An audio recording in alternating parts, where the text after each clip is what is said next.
नारायण नारायण। आज हम पढ़ रहे हैं शील सिंधु राघव माधुर्य मूर्ति माधव बाय डॉक्टर श्री राम किंकर जी महाराज। आज के चैप्टर का नाम है भगवान श्री राम का प्राकट्य। श्री राम शरणम मम। रामावतार की प्रक्रिया कृष्णावतार की प्रक्रिया से सर्वथा भिन्न है। इस अवतार में साधना का क्रमिक विकास सामने आता है। मनु ही दशरथ बनकर अयोध्या में जन्म लेते हैं। वे चक्रवर्ती सम्राट हैं। उनके द्वारा पूर्व जन्म में की गई साधना के कुछ सांकेतिक सूत्र प्रारंभ में प्रस्तुत किए जा चुके हैं। वसुदेव और देवकी जहाँ कारागार में बंदी थे, वहाँ महाराज दशरथ शासक के रूप में महल में निवास करते हैं। वसुदेव और देवकी के जीवन में यदि पारतंत्र्य की मुख्यता है, तो दशरथ के जीवन में जीव की स्वतंत्रता का आभास मिलता है। जीव में स्वातंत्र्य और पारतंत्र्य का अद्भुत मिश्रण है। कभी वह अपने प्रयत्न में सफल होता हुआ दिखाई देता है और कभी स्वातंत्र्य का आनंद लेता है, तो कभी पुरुषार्थ करते हुए उसके अभीष्ट फल की अनुपलब्धि में परतंत्रता का अनुभव करता है। अधिक उचित यह होगा कि व्यक्ति दोनों ही मनस्थितियों को ईश्वर से जोड़े। यदि हमें पारतंत्र्य का बोध हो रहा है, तो हम ईश्वर की कृपा का आश्रय लें, और जब स्वातंत्र्य का बोध हो तो साधना के द्वारा ईश्वर की आराधना करें। वसुदेव और दशरथ दोनों ही इन भिन्न अनुभूतियों के दृष्टांत हैं। यदि एक ने कृपा के द्वारा ईश्वर को पा लिया, तो दूसरे ने साधन का सदुपयोग करते हुए प्रभु को प्रसन्न किया। महाराज दशरथ की विशेषताओं का वर्णन मानस की इन पंक्तियों में किया गया है। अवधपुरी रघुकुल मणि राव, वेद विदित तेहि दशरथ नाव। धर्म दुरंधर गुण निधि ज्ञानी, हृदय भगति भति सारंग पानी। कौशल्यादि नारी प्रिय, सब आचरण पुनीत। पति अनुकूल प्रेम दृढ़, हरिपद कमल विनीत। बालकांड। इस तरह उन्हें जीवन में ये सारी वस्तुएं प्राप्त थी जो महान सौभाग्यशाली व्यक्ति का लक्षण माना जाता है। युवावस्था में धर्मपूर्वक प्रजा पालन करते हुए जहां उन्होंने सामाजिक कर्तव्य का निर्वाह किया, वहीं व्यक्तिगत जीवन में पतिव्रता पत्नियों के सानिध्य में ऐहिक भोगों को भी पूरी तरह पा लिया। पर क्या उन्हें जीवन में पूर्णता और कृतकृत्यता का अनुभव हुआ? इसका उत्तर नकारात्मक ही है। समस्त उपलब्धियों में किसी न किसी अभाव की अनुभूति ही संसार का स्वरूप है। महाराज दशरथ भी कोई इसके अपवाद नहीं थे। इतनी रानियों के होते हुए भी वे पुत्र सुख से वंचित थे। युवावस्था में उन्हें इस अभाव की अनुभूति नहीं हुई, पर वार्धक्य के आते ही उन्हें यह अभाव अधिकाधिक दुख देने लगा। यह व्यक्ति के जीवन का स्वाभाविक और मनोवैज्ञानिक सत्य है। युवावस्था में पुरुषार्थ और भोग की प्रवृत्ति ही मुख्य होती है। उस समय व्यक्ति वर्तमान में आनंद लेता है, पर वृद्धावस्था की ओर बढ़ते हुए चरण उसे विचार की दिशा में प्रेरित करते हैं। यह वर्तमान के इंद्रजाल से मुक्त होकर भविष्य के यथार्थ की ओर दृष्टि डालता है। महाराज दशरथ के जीवन में दो इच्छाएं पूर्ण हो चुकी थी। चक्रवर्ती सम्राट के रूप में एक ओर जहां उनकी वित्तैषणा पूरी हुई, दूसरी ओर अतुलनीय कीर्ति पाकर उनकी लोकैषणा भी शांत हो जाती है। पर त्रिविध ईषणाओं में अभी पुत्रैषणा शेष थी। बहुधा इन त्रिविध ईषणाओं की यह कहकर निंदा की गई है कि ये इच्छाएं व्यक्ति की बुद्धि को मलिन बना देती हैं। सुत वित्त लोक ईषणा तीनी, केहि कई बती इन्ह कृत न मलिनी। उत्तरकांड। और यह यथार्थ भी है। वित्तैषणा व्यक्ति को जहाँ स्वार्थी और निर्दयी बना देती है, वहीं लोकैषणा उसे ईर्ष्यालु और मात्सर्यग्रस्त कर देती है। पुत्रैषणा व्यक्ति में भेद बुद्धि को जन्म देती है। उसमें अपने पराये का भेद प्रबल हो जाता है। पर इनका द्वितीय पक्ष भी है। इच्छाएं ही व्यक्ति को कर्म और पुरुषार्थ की दिशा में भी प्रेरित करती हैं, और यदि उन्हें नियंत्रित करते हुए उपयुक्त दिशा दे दी जाए, तो वे लोक कल्याणकारी बन सकती हैं। सत्य तो यह है कि इन तीनों इच्छाओं में से किसी एक का अतिरेक ही व्यक्ति को असंतुलित बना सकता है। जैसे किसी व्यक्ति में वित्तैषणा प्रबल हो जाने पर वह स्वार्थी और आत्मकेंद्रित बन जाएगा। पर इसके साथ यदि उसमें पुत्रैषणा भी जागृत होती है तो वह मात्र अहम के स्थान पर अपने पुत्र की उन्नति और सुख के लिए भी स्वभावतः प्रयत्नशील हो जाता है। इस तरह अहम का केंद्र मम तक विस्तार पाता है। ममता की वृत्ति उसे कुछ न कुछ स्वार्थ परित्याग के लिए प्रेरित करती है और इसके बाद यदि उसमें लोकेशना भी उजागर हुई तो उसकी यश पाने की तीव्र लालसा उसे समाज सेवा में दान आदि देने के लिए प्रोत्साहित करती है। इस तरह लोभ की प्रवृत्ति क्रमशः विकसित होकर अंततोगत्वा दान के द्वारा लोक कल्याण में भी अग्रसर हो सकती है। अतः इन ईषणाओं की समाप्ति के स्थान पर उनका नियमन ही अधिक कल्याणकारी प्रतीत होता है। महाराज श्री दशरथ में जब पुत्रैषणा का उदय होता है तब वे गुरु वशिष्ठ का आश्रय लेते हैं और वे गुरु जी के समक्ष अपने पुत्र अभाव की पीड़ा व्यक्त करते हैं। गुरु वशिष्ठ के पास दो विकल्प थे, या तो वे अपने शिष्य को पुत्रैषणा से विरत होने की प्रेरणा देते, संसार के मिथ्यात्व और संबंधों की व्यर्थता के आधार पर वे एक युक्ति युक्त उपदेश महाराज श्री दशरथ को दे सकते थे, पर ऐसा उन्होंने नहीं किया, बल्कि उन्होंने उनकी इच्छा पूर्ति को एक ऐसा उदात्त रूप दिया जो संसार के लिए अत्यधिक कल्याणकारी सिद्ध हुआ, जो उनके वैराग्य से भी न होता। वे स्वार्थ को ही परमार्थ कर देते हैं। ईश्वर की उपलब्धि परमार्थ है और पुत्र की प्राप्ति स्वार्थ, पर जब ईश्वर को ही पुत्र के रूप में पा लिया जाए तब दुह हाथ मुद मोदक मेरे की उक्ति सार्थक हो जाती है। उनकी पुत्रैषणा की वृत्ति को यज्ञ से जोड़कर उन्होंने उसे एक नई दिशा दी थी। अगला टॉपिक है यज्ञ तत्व। यज्ञ क्या है? वेदों में यज्ञ परंपरा को इतना अधिक महत्व क्यों दिया गया है? इसके लिए 3 विभिन्न स्तरों पर विचार किया जा सकता है। एक यज्ञ की क्रिया, दूसरे यज्ञ में निहित भावना और तीसरा उसका तात्विक उद्देश्य। सामान्य व्यक्ति यज्ञ का तात्पर्य अग्निकुंड में आहुति देना ही समझता है। यज्ञ का बहिरंग रूप भी यही है। साधारण व्यक्ति के लिए इसकी इतनी ही उपादेयता है कि आहुति पाकर विभिन्न देवता प्रसन्न हो जाते हैं और यजमान की कामना पूर्ण करते हैं। विधि पूर्वक कर्मकांड की प्रक्रिया संपन्न होने पर उसे विश्वास हो जाता है कि उसका संकल्प फलीभूत होगा। कार्य की पूर्ति को देवताओं से जोड़ देना भी सौदेश्य है। व्यक्ति की दृश्यमान जगत में आस्था उसे संकुचित बना देती है। उसे लगता है कि उसकी कामना की पूर्ति का संबंध उन्हीं व्यक्तियों से है जो उसे दृष्टिगोचर होते हैं। देवताओं की स्वीकृति का तात्पर्य प्रत्यक्ष के साथ साथ परोक्ष सत्ता की स्वीकृति है। व्यक्ति विराट ब्रह्मांड का एक अंग है और यह विश्व उतना ही है नहीं है जितना उसे दृष्टिगोचर होता है। व्यक्ति और पदार्थ की सृष्टि किसने की? पौराणिक मान्यता यह है कि इस विराट विश्व के रचयिता का नाम ब्रह्मा है। जड़ और चेतन पृथक दिखाई देने पर भी वे निर्माता के द्वारा एक सूत्र में पिरोए गए हैं। व्यक्ति एक स्वतंत्र इकाई नहीं है, वह तो विराट का एक अंग है। जैसे शरीर के किसी एक अंग की स्वस्थता समग्र शरीर से संबंधित है, ठीक इसी तरह व्यक्ति भी विराट से जुड़ा हुआ है। गीता में भगवान कृष्ण ने यज्ञ की उपादेयता के लिए जो तर्क दिए हैं, इसमें इसी तथ्य की ओर इंगित किया गया है। सह यज्ञ प्रजा सृष्ट्वा पुरोवाच प्रजापति अनेन प्रसविष्यध्वम एष वो अस्तिष्ठ कामधुक् देवान् भावयतानेन ते देवा भावयन्तु वः परस्परं भावयन्तः श्रेय परम वाप्स्यथ। अर्थात प्रजापति ब्रह्मा ने आदि में यज्ञ सहित प्रजा को रचकर उनसे कहा कि यह यज्ञ तुम्हें इच्छित भोग प्रदान करने वाला है। तुम लोग यज्ञ के द्वारा देवताओं की आराधना करो और वे तुम्हारी कामनाओं को पूर्ण करेंगे। इस तरह एक दूसरे को उन्नत करते हुए तुम लोग परम कल्याण को प्राप्त करो। श्रीमद् भगवत गीता। गीता में निष्कामता की महिमा का प्रतिपादन बार बार किया गया है, पर भगवान कृष्ण भी भली भांति यह जानते हैं कि ऐसा सबके लिए संभव नहीं है। इसीलिए सकामता को यज्ञ से जोड़कर उसे परिष्कृत रूप देने की चेष्टा की गई।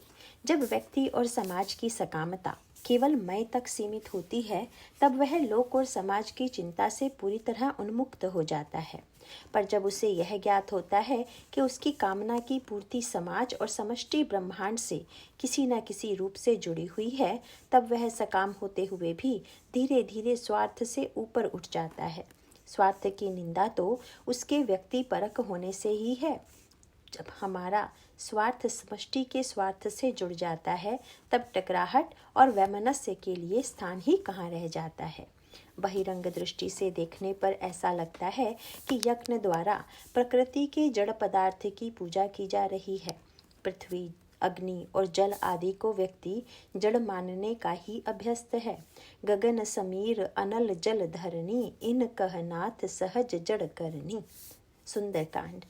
तो क्या चेतन व्यक्ति के द्वारा जड़ पदार्थों की पूजा बुद्धिमानी का काम है? यहीं पर यज्ञ का भावात्मक और तात्विक पक्ष प्रकट होता है। वस्तुतः प्रारंभ में समष्टि का जड़ और चेतन के रूप में विभाजन समझाने की प्रक्रिया की प्रथम कक्षा है।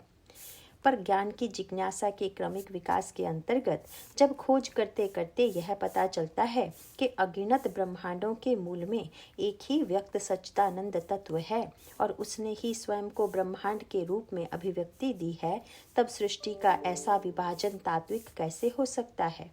अतः चेतन प्रतीत होने वाला तो चैतन्य है ही, जड़ की प्रतीति भी तत्व को न देख पाने के कारण ही है। विनय पत्रिका में गोस्वामी जी इसी तथ्य की ओर इंगित करते हुए कहते हैं कि यह सृष्टि तो चैतन्य का विलास है, इसे धीरे धीरे ही समझा जा सकता है।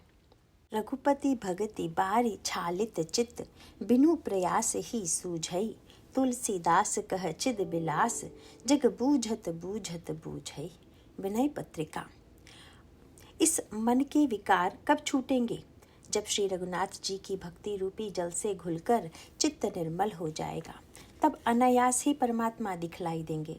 किंतु तुलसीदास जी कहते हैं, इस चैतन्य के विलास रूप जगत का सत्य तत्व परमात्मा समझते समझते ही समझ में आवेगा। प्रारंभिक कक्षा में जहाँ जड़ और चैतन्य के विभाजन पर बल दिया जाता है, वहीं अगली कक्षा में यह समझाने की चेष्टा की जाती है कि जड़ प्रतीत होने वाले पदार्थों के भी भिन्न भिन्न देवता हैं। अग्नि देवता, वरुण देवता, पृथ्वी देवता के रूप में जड़ पदार्थों में भी चेतना की भावना करके उनकी पूजा की जाती है। इस तरह जड़ता का विवेक मिटाकर सर्वत्र चैतन्य का बोध कराया जाता है। क्रमशः चेतना के विभिन्न स्वरूप के अंतराल में एक ही ईश्वर तत्व का दर्शन आध्यात्मिक चिंतन की अंतिम कक्षा है। एक ईश्वर अनेक रूपों में प्रतिभासित होता है।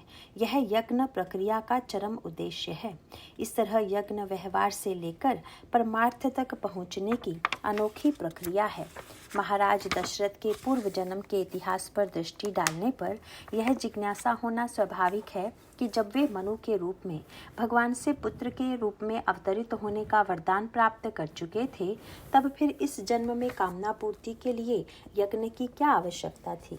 अधिक युक्ति युक्त तो यह होता कि जब दशरथ ने गुरु वशिष्ठ से पुत्र अभाव की व्यथा व्यक्त की, तब त्रिकालज्ञ वशिष्ठ उन्हें बता देते कि तुम्हें चिंता करने की आवश्यकता नहीं है।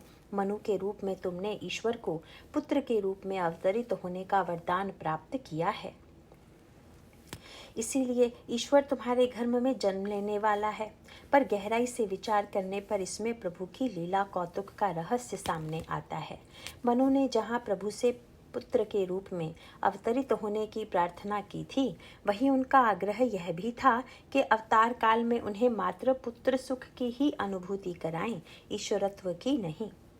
बंदी चरण मनु कहो बहोरी, अवर एक बिनती प्रभु मोरी, सुत विषयिक तब पद रति हो, मोहि बड़ मूढ़ कहै किन को। बालकांड। मनु के अंतःकरण में समग्र वात्सल्य का आनंद लेने की भावना थी और वे यह जानते थे कि ईश्वरत्व का ज्ञान रस में व्यवधान उत्पन्न करेगा। प्रभु ने उनकी इस आकांक्षा को पूर्ण करने की स्वीकृति दी थी। अब यदि गुरु वशिष्ठ महाराज दशरथ के समक्ष यह रहस्य खोल देते, तो वे उस वात्सल्य सुख से वंचित हो जाते जिसे पाने के लिए वे मनु के रूप में व्यग्र थे। इसे एक भिन्न रूप में भी प्रस्तुत किया जा सकता है। कर्म सिद्धांत के अनुकूल जो कुछ व्यक्ति के प्रारब्ध में है वह उसे प्राप्त होता ही है। कई प्रसंगों में तो यह भी स्पष्ट कर दिया गया है कि देवता या मुनियों के द्वारा आशीर्वाद के रूप में जो कुछ मिलता है वह भी व्यक्ति के प्रारब्ध का ही परिणाम होता है। ऐसी स्थिति में यह प्रश्न उठना स्वाभाविक ही है कि पूजा पाठ, यज्ञ या देवताओं की आराधना की सार्थकता क्या है। यदि एक व्यक्ति को पुत्र प्राप्त होना ही है तो इसके लिए वह किसी महात्मा का आश्रय क्यों ले? इसके उत्तर में यही कहा जा सकता है कि जब व्यक्ति की उपलब्धि के पीछे अपना ही प्रारब्ध और पुरुषार्थ दिखाई देता है तब उसे अपने कर्तव्य के प्रति अभिमान उदय होना स्वाभाविक ही है। किंतु इसी को वह किसी महापुरुष की कृपा से जोड़ देता है, तब कृपा की अनुभूति में उसमें जिस विनम्रता का उदय होता है वह उसके कर्तृत्व अभिमान को नष्ट कर देती है। शिष्टाचार के रूप में भी यही उपयुक्त है। उदाहरणार्थ, हमें यदि कोई व्यक्ति भोजन पर आमंत्रित करे और भोजन करते हुए हम यह कह बैठें कि यह तुम नहीं खिला रहे हो, यह तो मेरे पुण्य प्रारब्ध का परिणाम है, तो सत्य होते हुए भी इससे बढ़कर कोई अशिष्टता नहीं होगी। दोनों में ही विनम्रता का उदय तब होता है जब भोजन करने वाला इसमें आतिथेय की उदारता देखे और भोजन कराने वाला केवल अपने को निमित्त मानकर यह कह उठे कि यह तो आप ही की वस्तु आपको अर्पित की गई है। साधना का सर्वस्व यही है कि साधक तात्विक पक्ष पर बल देने के स्थान पर उस भावना पर बल दे जो उसके अंतःकरण में सद्भाव की सृष्टि करे। महाराज दशरथ ने भी पुत्र की प्राप्ति के लिए किसी भौतिक प्रयत्न के स्थान पर गुरु की कृपा का आश्रय लिया था। वे जीवन भर इस कृतज्ञता की भावना से अभिभूत रहे कि मुझे तो गुरु की कृपा से ही पुत्र प्राप्त हुआ है, यह मेरे किसी पुरुषार्थ का परिणाम नहीं है। इसीलिए तो विश्वामित्र की याचना के पश्चात जहाँ उन्होंने पुत्रों को देने में असमर्थता व्यक्त कर दी थी, वहीं गुरु वशिष्ठ के आदेश पर वे राम लक्ष्मण को देने के लिए प्रस्तुत हो जाते हैं। चौथे पन पायों सुतचारी, विप्र वचन नहीं कहो बिचारी। मागहु भूमि धेनु धन कोसा, सर्वस देऊ आजु सहरोसा। देह प्राण ते प्रिय कछु नाही, सोहु मुनि देव निमिष इक माही। सब सुत प्रिय मोहि प्राण की नाई, राम देत नहीं पनत गुसाई। बालकांड। ऐसा कहने के तत्काल बाद गुरु वशिष्ठ के समझाने पर वे मोह मुक्त होकर श्री राम लक्ष्मण को बुलाते हैं और गुरु विश्वामित्र को सौंप देते हैं। तब वशिष्ठ बहुविधि समुझावा, नृप संदेह नास कह पावा। अति आदर दो तनय बुलाए, हृदय लाई बहु भांति सिखाए। मेरे प्राण नाथ सुत दो, तुम मुनि पिता आन नहीं को। बालकांड। पर गुरु वशिष्ठ भी इस अभिमान को पालने के लिए प्रस्तुत नहीं हैं। वे महाराज दशरथ को जो पुत्र प्राप्त हुए हैं वह उसकी कृपा या आशीर्वाद का परिणाम है। इसीलिए तो उन्होंने पुत्र की प्राप्ति के लिए यज्ञ करने का आदेश दिया था। इतना ही नहीं, उन्होंने इस यज्ञ का आचार्यत्व भी स्वीकार नहीं किया। इसके लिए श्रृंगी ऋषि को बुलाया गया। श्रृंगी ऋषि ही वशिष्ठ बुलावा, पुत्र काम शुभ यज्ञ करावा। बालकांड। स्वाभाविक ही था कि जब महाराज श्री दशरथ उनके प्रति कृतज्ञता प्रकट करते तब वे कह उठते कि नहीं नहीं, ये तो पुत्र तो तुम्हें श्रृंगी ऋषि की कृपा से यज्ञ द्वारा प्राप्त हुए हैं। गुरु वशिष्ठ ने महाराज श्री दशरथ को यही तर्क देकर समझाया कि तुम्हें पुत्र ऋषि और यज्ञ के माध्यम से ही प्राप्त हुए हैं, और आज जब एक ऋषि संकट में है और यज्ञ की रक्षा के लिए तुम्हारे द्वार मांगने आए हैं, तब उन्हें देने में तुम्हें कोई आपत्ति नहीं होनी चाहिए। पुरुषार्थ जहाँ व्यक्ति को निष्क्रिय बनने से रोकता है, वहीं पुरुषार्थ जन्य अभिमान को मिटाने के लिए कृपा की अनुभूति सबसे बड़ी औषधि है। यही संतुलन इस प्रसंग में दिखाई देता है। यहाँ गुरु वशिष्ठ की निष्पक्षता सराहनीय है। वे स्वयं ब्रह्मा के पुत्र के रूप में वेदों के मंत्र दृष्टा थे। विभिन्न यज्ञों में संपन्न होने वाली प्रक्रिया के वे पूर्ण पंडित थे, पर इस यज्ञ को उन्होंने अपने आचार्यत्व में संपन्न न करके श्रृंगी ऋषि को सौंप दिया। उनकी दृष्टि में इसके लिए श्रृंगी ऋषि ही सर्वश्रेष्ठ अधिकारी थे। साधक अपने गुरु पर अविचल श्रद्धा रखे, यह तो उपयुक्त ही है, किंतु वहीं पर गुरु भी अपने गुरुत्व के अभिमान से स्वयं को मुक्त कर ले, यह भी आवश्यक है। शिष्य के लक्ष्य की उपलब्धि के लिए वह उसे उपयुक्त अधिकारी के हाथ में दे दे, यही उसकी महत्ता है। यहाँ गुरु और शिष्य में यही सामंजस्य विद्यमान है। श्रृंगी ऋषि के आचार्यत्व में यज्ञ की प्रक्रिया प्रारंभ होती है। यज्ञ सांगोपांग विधि और विश्वास से पूरा किया गया। यज्ञ कुंड में मंत्रोच्चारण पूर्वक आहुति देना यज्ञ विधि के अंतर्गत है, पर यहाँ विधि की अपेक्षा भी गोस्वामी जी ने भक्ति को अधिक महत्व दिया है। वे कहते हैं कि मुनि ने भक्ति पूर्वक आहुति दी, भगति सहित मुनि आहुति दीन है। बालकांड और उसका परिणाम भी प्रत्यक्ष रूप से सामने आया। वैसे तो विधि प्रधान यज्ञ भी निष्फल नहीं जाता।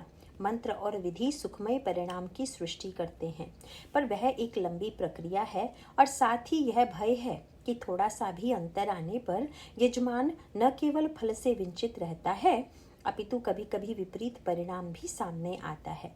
पौराणिक कथाओं में त्वष्टा की गाथा इसका प्रत्यक्ष दृष्टांत है।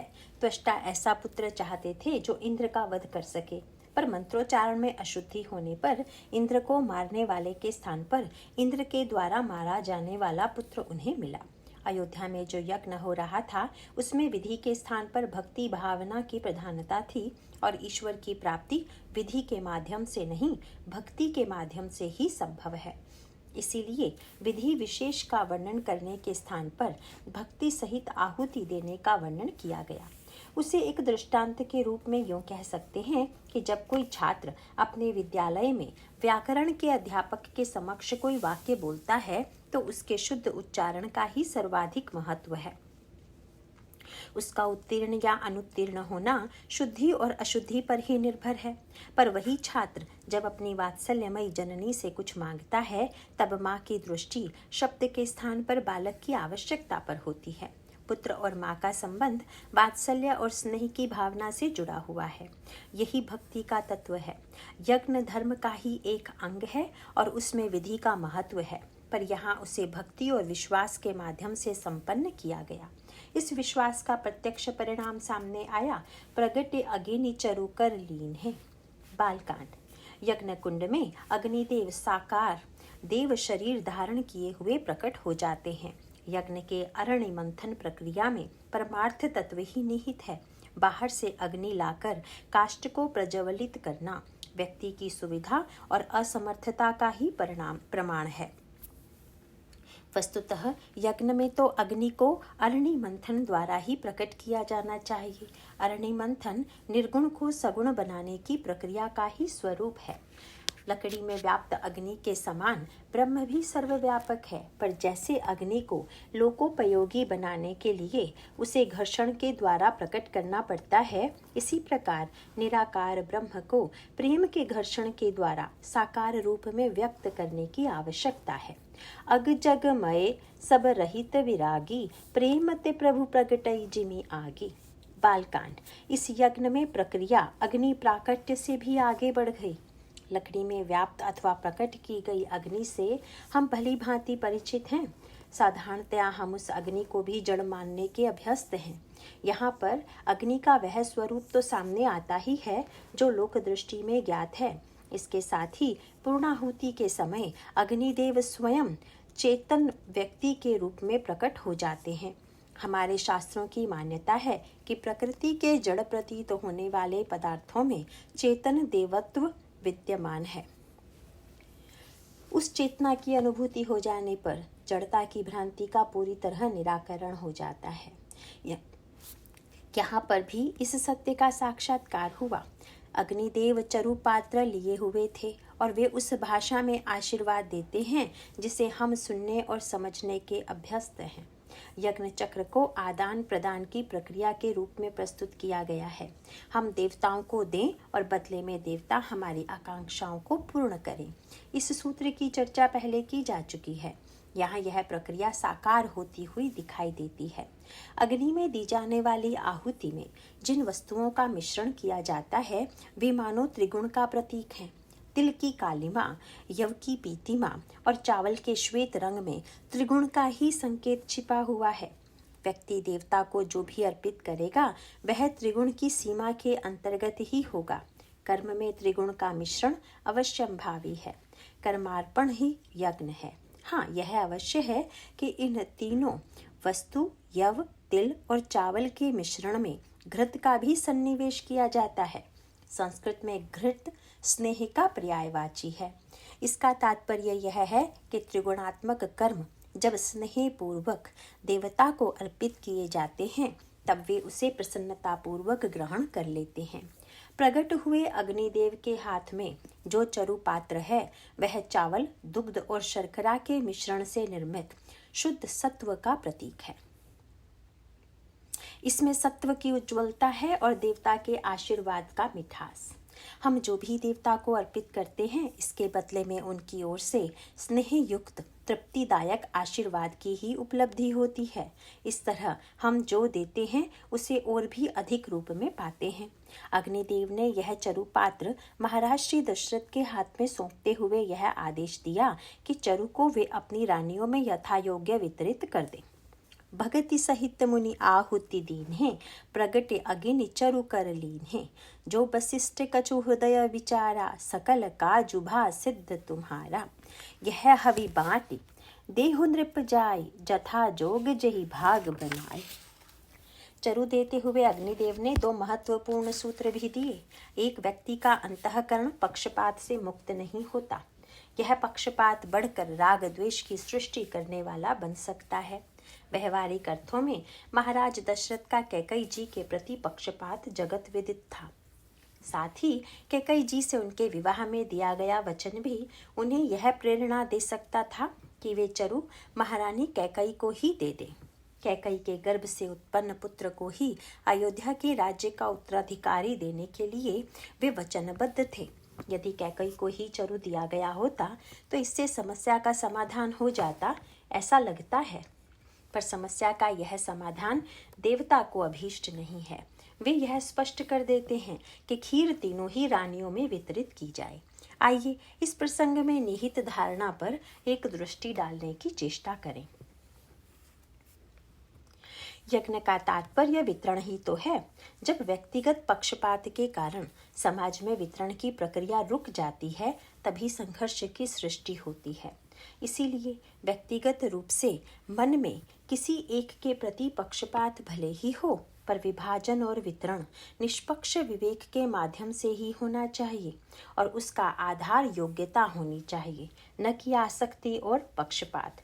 तीनों रानियां ज्ञान, क्रिया और भावना की प्रतीक हैं।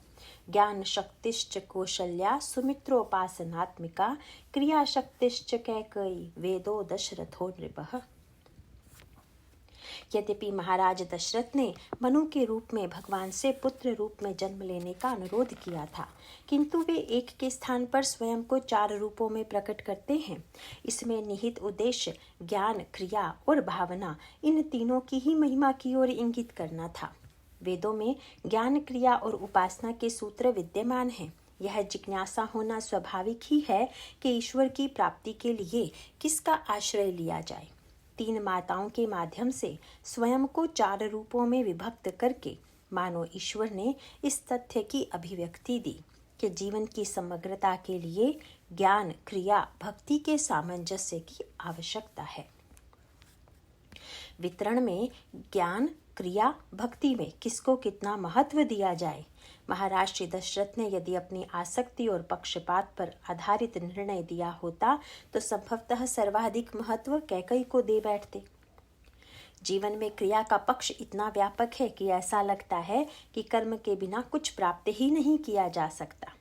वेदों में भी विधि विधान के रूप में क्रिया पक्ष का बाहुल्य दिखाई देता है। यदि वैदिक मंत्रों में विभाजन करें तो ज्ञान और उपासना प्रतिपादक मंत्रों की संख्या अपेक्षाकृत न्यून है, किंतु विवेक की दृष्टि से इनकी स्थिति क्या है। वेदों के मुख्य देवता तो अग्नि ही हैं। महाराज दशरथ ने अग्निदेव के दोनों आदेशों का अक्षरशः पालन किया। उन्होंने उस वितरण में सबसे बड़ा भाग कौसल्या जी को दिया। पूरे चरु का अर्ध भाग उनके ही हिस्से में पड़ा। अर्धभाग कौसल्य ही दीन्हा। बालकांड। तात्विक दृष्टि से ब्रह्म को पाना नहीं है, वह तो नित्य प्राप्त है, पर इस उपलब्धि से जीव परिचित नहीं है। इसीलिए वह आनंद समुद्र में निवास करता हुआ भी अज्ञानवश आनंदानुभूति से वंचित है। आनंद सिंधु मध्य तव बासा, बिनु जाने कस मरसि पियासा। विनय पत्रिका। सारी समस्या बिनु जाने की ही है। उपासना का उद्देश्य ईश्वर को प्रसन्न करना है, पर तात्विक दृष्टि से वह अप्रसन्न ही कहाँ है। क्रिया के द्वारा उनको पाने का प्रश्न तब आता है जब वह कहीं दूर होता है। वह तो निकट ही रहत दूरी जनु खोयो के रूप में विद्यमान है। ऐसी स्थिति में ईश्वर की उपलब्धि के स्थान पर मुख्यता उसके ज्ञान बोध की ही है। इसीलिए मानस में उसे कहीं वेदांत वेद्यम विभुम तो कहीं ज्ञान गम्य जय रघुराई के रूप में प्रस्तुत किया गया। अतः वितरण में भी ज्ञान शक्ति को ही सर्वाधिक महत्व मिला। अखंड ज्ञान घन बोध स्वरूपम, श्री राम का प्राकट्य इन्हीं के गर्भ से हुआ। ज्ञान की श्रेष्ठता प्रतिपादित हो जाने पर यह प्रश्न उठना स्वाभाविक ही है कि क्रिया और उपासना की क्या भूमिका है। वस्तुतः तात्विक दृष्टि से भले ही ज्ञान सर्वाधिक महत्वपूर्ण हो, पर जीवन में व्यवहार चलाने के लिए क्रिया पक्ष को स्वीकार करना ही होगा। क्या कोई तत्वज्ञ ज्ञान बोध के पश्चात सर्वथा कर्मशून्य हो जाता है? ज्ञानी का बोध स्वयं संवेद्य है, वह तो उनकी आत्मानुभूति है। दूसरा कोई उस ज्ञान का संभागी नहीं हो सकता। समाज तो उनके ज्ञान को उनके आचरण के माध्यम से ही परखता है। एक ज्ञानी के द्वारा हम ऐसी क्रियाओं की आशा नहीं रखते जैसी अज्ञानी जनों के जीवन में दिखाई देती है। ज्ञान हो जाने पर कर्म की कोई बाध्यता नहीं रह जाती।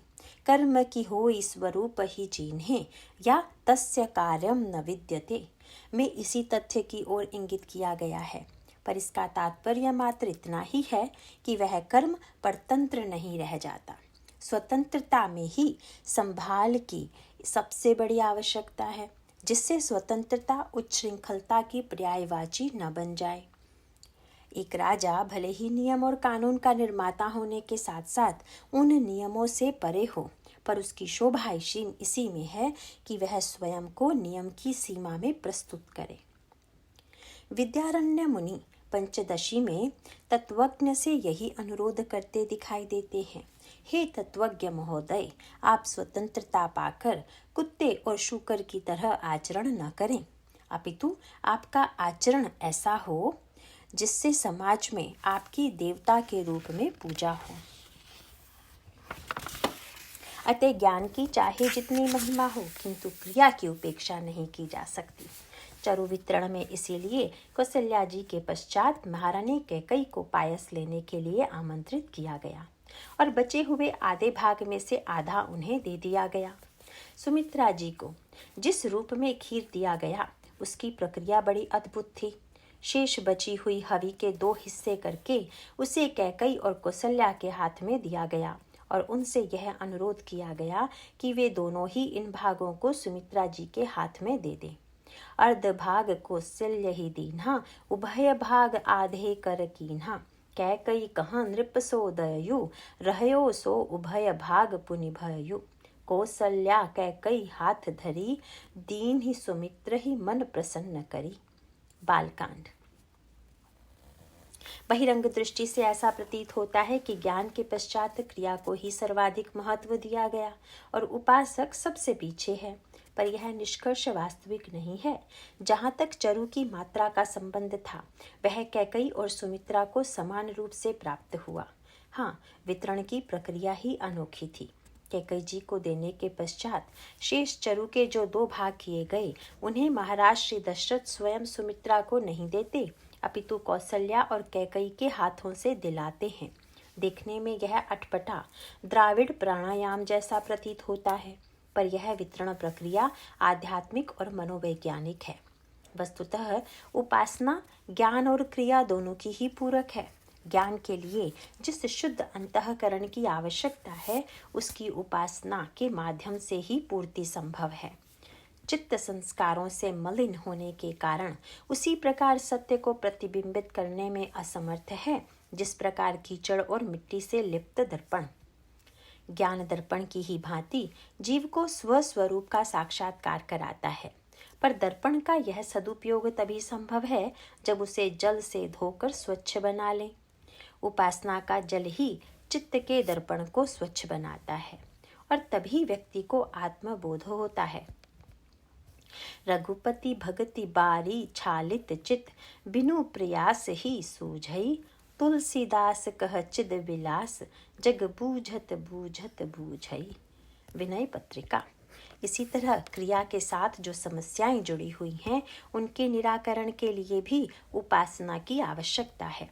क्रिया के साथ कर्तृत्व, अहंकार, आसक्ति और फलाकांक्षा के दोष जुड़ जाते हैं। मैं क्रिया करने वाला हूँ और उसके बदले में मुझे यह फल मिलना चाहिए। जब इस भाव से क्रिया की जाती है तो उससे आसक्ति की ही वृद्धि होती है। क्रिया भगवत साक्षात्कार में तभी हेतु बन सकती है जब वह इन दोषों से मुक्त हो। उपासना के द्वारा ही इन दोषों को मिटाया जा सकता है। उपासना का तात्पर्य है अपने कर्तव्य और फलासक्ति को प्रभु के चरणों में अर्पित कर देना। करई जे धर्म करम मन बानी, वासुदेव अर्पित नृप ज्ञानी। बालकांड। गीता में भगवान श्री कृष्ण अर्जुन को इसी समर्पण का उपदेश देते हैं। यत् करोषि यत् श्नासि यत् जुहोषि ददासि यत् तपस्यसि कौन्तेय तत् कुरुष्व मदर्पणम। श्रीमद् भगवत गीता। जहाँ सुमित्रा को भाग देने में कौशल्या और कैकेयी की उदारता दिखाई देती है, वहीं यह उनकी अनिवार्य आवश्यकता भी है। किसने दिया और किसने पाया, इसे कैसे कहें। कौशल्या और कैकेयी ने जब उन्हें 2 भाग दिए तो ऐसा लगा कि वे अत्यंत उदार हैं। इन दोनों को जहाँ चरु भाग से एक एक पुत्र ही प्राप्त हुआ, वहीं सुमित्रा को 2 भाग देकर स्वयं से दोहरा अथवा 2 पुत्रों की प्राप्ति का आशीर्वाद दिया। और सुमित्रा अम्बा की धन्यता भी यही है कि इन दोनों भागों से प्राप्त पुत्रों को उन्होंने उन्हीं को समर्पित कर दिया। इस तरह लक्ष्मण और शत्रुघ्न श्री राम और भरत के पूरक रूप बनकर उनका अनुगमन करते हैं और उनकी रक्षा करते हैं। ज्ञान और क्रिया की सुरक्षा के लिए उपासना की यह महत्वपूर्ण भूमिका ही इस वितरण द्वारा प्रकट की गई। चरु ग्रहण के पश्चात इस प्रक्रिया के बाद रानी गर्भवती होती हैं। गोस्वामी जी के शब्दों में, जिस दिन से भगवान का गर्भ में आगमन हुआ, सारे संसार में सुख और संपत्ति का वातावरण छा गया। जा दिन ते हरि गर्भ ही आए, सकल लोक सुख संपत्ति छाए। बालकांड। कभी कभी इस पंक्ति को लेकर 2 प्रकार के विवाद सामने आते हैं। एक, क्या ईश्वर का गर्भ में आना संभव है? दूसरा, यदि ईश्वर सर्वव्यापक है तो उसके गर्भ में आने का प्रश्न कहाँ उठता है? इसके उत्तर में 2 बातें कही जा सकती हैं। शास्त्रों में जहाँ सर्वव्यापकता की बात कही गई है, वहीं उसके अनिहिता, इच्छा रहित और निष्क्रियता की ओर भी संकेत किया गया है। वह ईश्वर एकमेवा द्वितीयम है। वह न बढ़ता है न घटता है, वह तो एक रस है। एक अनीह अरूप अनामा अज सच्चिदानंद परधामा, व्यापक विश्वरूप भगवाना तेहि धरि देह चरित कृत नाना। बालकांड। पर स्वभावतः इस ब्रह्म से व्यक्ति और समाज की समस्या का समाधान नहीं हो सकता। उसके लिए तो एक इच्छा युक्त सक्रिय ब्रह्म की आवश्यकता है। अवतारवाद की धारणा इसी से जुड़ी हुई है। उसकी मान्यता यह है कि वह सर्वदेशीय होते हुए भी स्वयं को देश विदेश में अभिव्यक्त कर सकता है। सर्वव्यापक और कालातीत ब्रह्म को काल और देश की सीमा में लाने की चेष्टा भक्तों के द्वारा की जाती है। अतः रानियों के गर्भ में आगमन का वर्णन करते हुए वे इसी मान्यता की पुष्टि करते हैं। गर्भ की प्रक्रिया क्या है? एक नन्हे से भ्रूण के रूप में विकसित होता हुआ अंत में वह बालक की पूरी आकृति धारण कर लेता है। वह निरंतर विकसित होता जाता है। ज्ञान की प्रक्रिया में जो एक रास्ता है, प्रेम की प्रक्रिया में उसका अभाव है। ज्ञान की सार्थकता उसके निरंतर एक रस होने में है, किंतु प्रेम की शोभा तो प्रतिक्षण बढ़ते जाने में मानी जाती है। नारद भक्ति सूत्र में प्रेम की व्याख्या करते हुए जो शब्द कहे गए हैं वे इसी की ओर इंगित करते हैं। गुण रहितम कामना रहितम प्रतिक्षण वर्धमानम अविच्छिन्नम सूक्ष्मतरम अनुभव रूपम। नारद भक्ति सूत्र। प्रेम में ज्ञान की अविच्छिन्नता तो है ही, उसके साथ साथ प्रतिक्षण वर्धमानता भी है। अवतारवाद की मूल प्रक्रिया प्रेम से जुड़ी हुई है, इसीलिए भक्त का भगवान के प्रति प्रेम बढ़ता ही जाता है और उसके अनुकूल ईश्वर का रूप भी स्पष्टतर होता जाता है।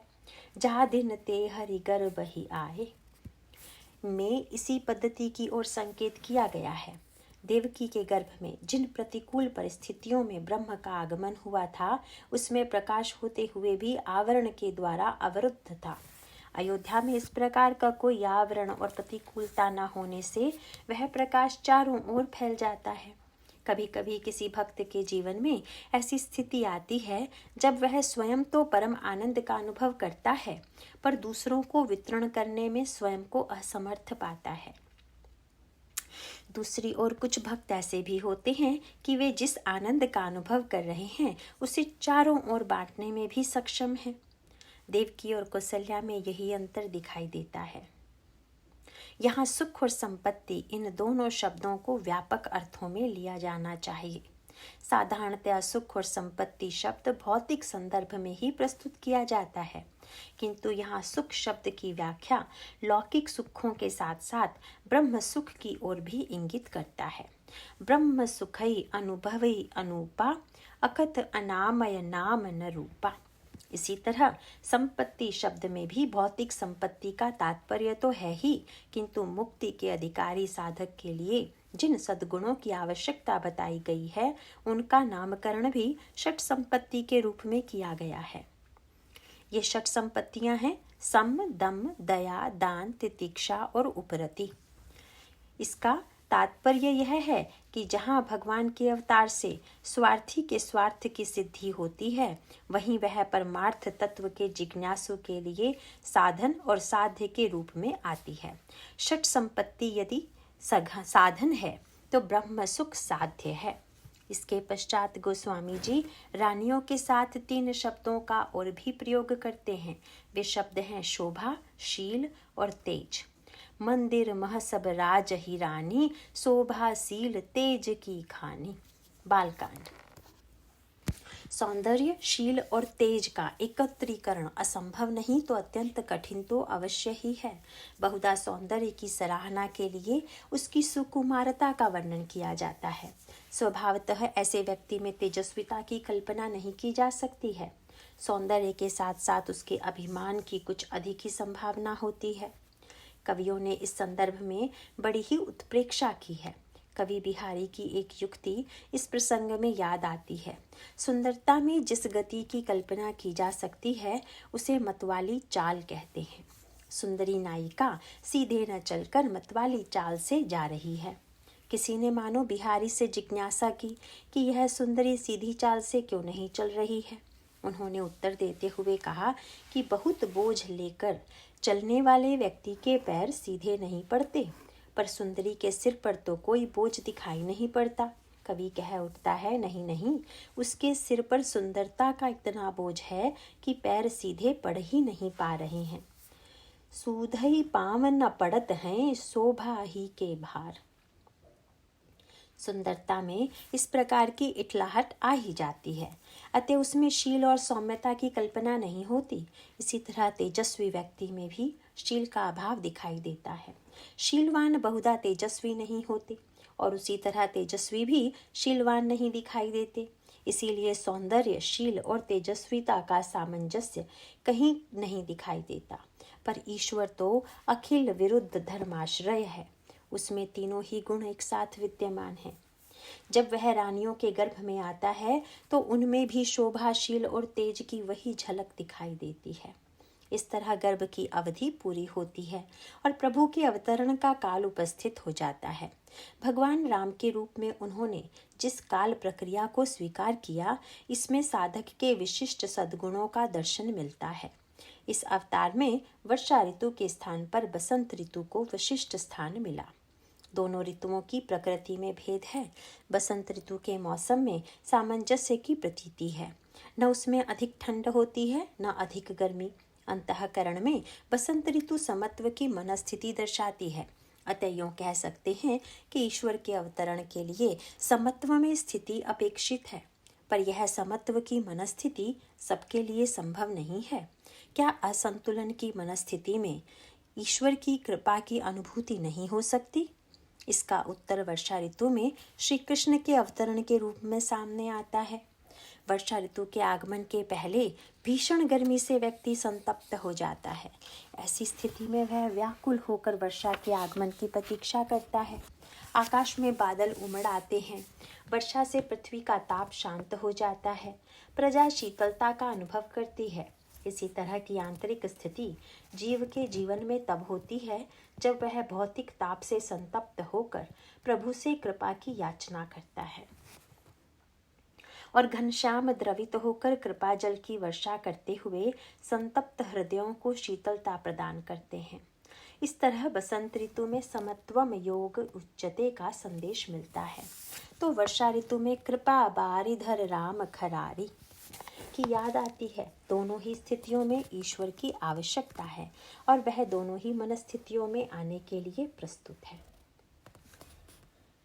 बसंत ऋतु की स्थिति दो ऐसी ऋतुओं के बीच की है जिनमें अतिरेक की पराकाष्ठा है।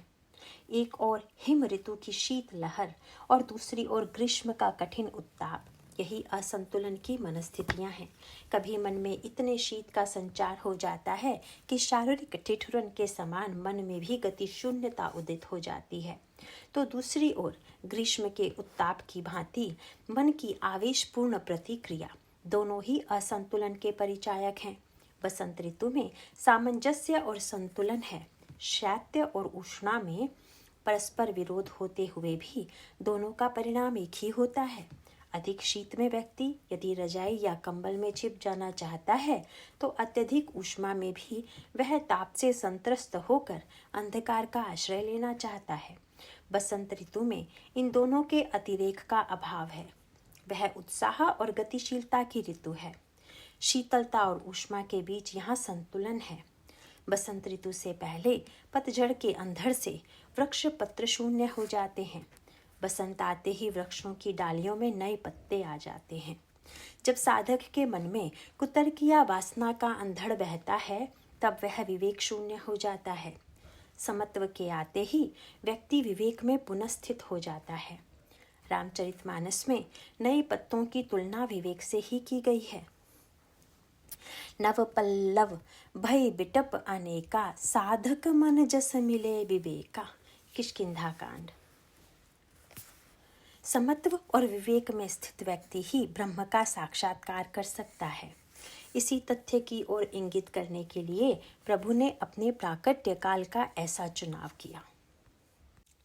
दोनों अवतारों में मास के अलग अलग पक्षों को स्वीकार किया गया है। यदि श्री राम शुक्ल पक्ष में जन्म लेते हैं तो श्री कृष्ण कृष्ण पक्ष में अवतरित होते हैं। पक्ष शब्द द्वयार्थक है। एक और पक्ष जहाँ एक ही मास का 2 के अंक में विभाजन है, वहीं पक्ष अंतःकरण के पक्षपात का भी प्रतीक है। प्रश्न यह है कि ईश्वर निष्पक्ष है या पक्षधर। जब वह किसी पक्ष का पक्ष लेता है तब उसमें पक्षधरता की प्रतीति होती है, पर अंतरंग में प्रवेश करने पर पक्षपात में भी निष्पक्षता दृष्टिगोचर होती है। तात्विक दृष्टि से शुक्ल पक्ष और कृष्ण पक्ष में प्रकाश और अंधकार की मात्रा का कोई अंतर नहीं दिखाई देता। शुक्ल पक्ष का यह तात्पर्य नहीं है कि उसमें केवल उज्ज्वलता और प्रकाश ही है, और न तो कृष्ण पक्ष का यह अर्थ है कि उसमें केवल अंधेरा ही अंधेरा है। हाँ, पर यह अंतर अवश्य है कि यदि शुक्ल पक्ष में अंधकार से प्रकाश की दिशा में गति है तो कृष्ण पक्ष में प्रकाश से हटकर अंधकार की मात्रा में वृद्धि है। एक पक्ष की परिणति यदि पूर्ण प्रकाश पूर्णिमा के रूप में होती है तो दूसरे पक्ष में अमावस्या के रूप में प्रकाश का पूरा अभाव दिखाई देता है। प्रत्येक व्यक्ति के जीवन में अंधकार और प्रकाश का मिश्रण है, पर जब हम उसका विभाजन अच्छे और बुरे व्यक्ति के रूप में करते हैं, तब उसका तात्पर्य इतना ही होता है कि जहाँ जीवन में दुर्गुणों से ऊपर उठकर सद्गुणों की दिशा में बढ़ने की प्रवृत्ति है, जहाँ जीवन की पूर्णता ही अंतिम लक्ष्य है, उसी को हम सद्गुणी या संत कहकर पुकारते हैं। दूसरी ओर जिस व्यक्ति के जीवन में सद्गुणों के क्रमिक हरण के क्षरण के बाद घोर तमोमय वृत्ति का उदय होता है, वही व्यक्ति बुरा या असंत है। इसी तथ्य की ओर मानस के इस दोहे में ध्यान आकृष्ट किया गया है। सम प्रकाश तम पाख दुहूं, नाम भेद विधि कीन्ह, ससि शोषक पोषक समुझी, जग जस अपजस दीन। बालकांड। स्वभावतः ईश्वर संतों का पक्षधर है, इसीलिए वे अपने अवतरण के लिए श्री राम के रूप में शुक्ल पक्ष वर्ण करते हैं। पर इसका एक दूसरा पक्ष भी है। क्या अंधकार से आच्छन्न व्यक्ति के अंतःकरण में ईश्वर का प्राकट्य संभव नहीं है? भगवान श्री कृष्णावतार में दूसरे पक्ष को चुनकर अंधकारग्रस्त व्यक्तियों को भी मानो आश्वासन देते हैं। कृष्ण पक्ष की अष्टमी उस मनस्थिति का परिचायक है जहाँ अंधकार की ओर बढ़ते हुए व्यक्ति के मन में ग्लानि का संचार होता है। पूर्ण तमोमयी मनस्थिति में वह व्याकुल होकर प्रभु को पुकार उठता है, मैं अपने कर्मों से तो पूर्ण अंधकार की दिशा में ही जा रहा हूँ, पर आप चाहें तो अपनी कृपा के द्वारा अष्टमी में ही पूर्ण चंद्र के रूप में प्रकट हो सकते हैं। अष्टमी तिथि 15 दिनों के पक्ष में ठीक मध्य वाली तिथि है। यह अंधकार और प्रकाश की ठीक बीच वाली स्थिति का परिचायक है। यह उस व्यक्ति की मनस्थिति की ओर इंगित करती है जो स्वयं को प्रकाश और अंधकार से समान दूरी पर पाता है। यह अंतर्द्वंद्व की मनस्थिति अचानक प्रकाश से भर उठती है जब उसमें कृष्ण चंद्र का उदय होता है। इस तरह यदि ईश्वर एक और श्री राम के रूप में संत का पक्ष लेता हुआ दिखाई देता है, तो दूसरी ओर कृपा के माध्यम से वह अंधकारमयी मनस्थिति में भी प्रकाश कर सकता है। इसीलिए भक्त की दृष्टि से जहाँ वह पक्षधर है, वहीं तात्विक दृष्टि से पक्षधर होते हुए भी निष्पक्ष है। शुक्ल पक्ष की नवमी नवधा भक्ति की प्रतीक है। संत के हृदय में नवधा भक्ति की पूर्णता आते ही ईश्वर का साक्षात्कार होता है। इस तरह इन दोनों अवतारों के माध्यम से साधना और कृपा का पक्ष प्रकट होता है। भक्ति साधना की पराकाष्ठा में उसका साक्षात्कार स्वाभाविक ही है, पर वह अपनी कृपा के द्वारा निस्साधन को भी धन्य बना सकता है, यह उसका विशेषाधिकार है। भगवान राम जिस समय अवतरित होते हैं उस समय अभिजित नक्षत्र था। इस नक्षत्र की स्थिति अन्य नक्षत्रों से सर्वथा भिन्न है। ज्योतिष शास्त्र में 27 नक्षत्र माने जाते हैं और 28वें नक्षत्र के रूप में अभिजित को भी स्वीकार किया गया है। जहाँ अन्य नक्षत्र 27 दिन में एक ही बार आते हैं, वहीं अभिजित का आगमन प्रतिदिन मध्याह्न के समय होता है। यदि श्री राम का प्राकट्य ऐसे किसी नक्षत्र में होता जो पूरे मास में केवल एक ही दिन आता है, तो उनके आगमन की आशा भी किसी दिन विशेष में की जा सकती थी। एक नक्षत्र के आने के लिए एक मास की लंबी अवधि का प्रतीक्षा करनी पड़ती है।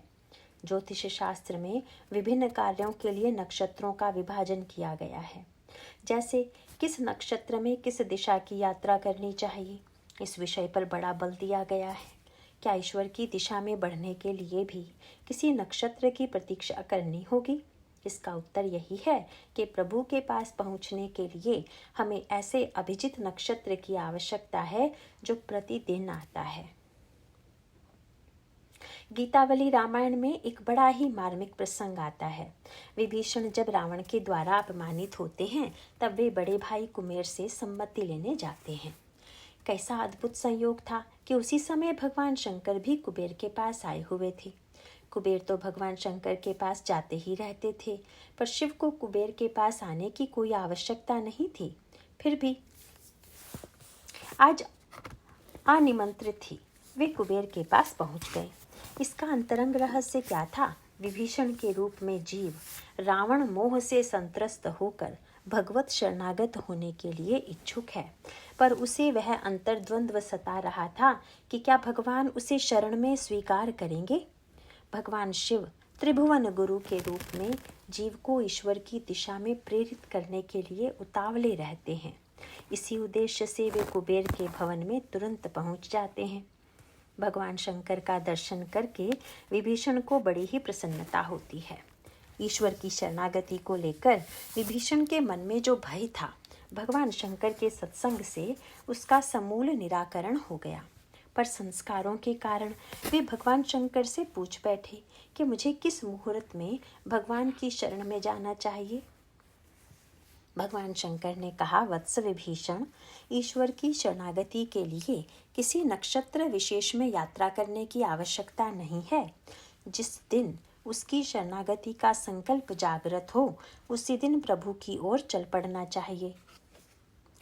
भाई को सो करऊं, डरऊं कठिन कुफेरई, सुकृत संकट परयो, जात गलानि गरयो, कृपा निधि को मिलऊं पै मिली कई कुबेरई, जाय गह पाए धाई धनद उठाई भेटियो, समाचार पाई पोच सोचत सुमेरई।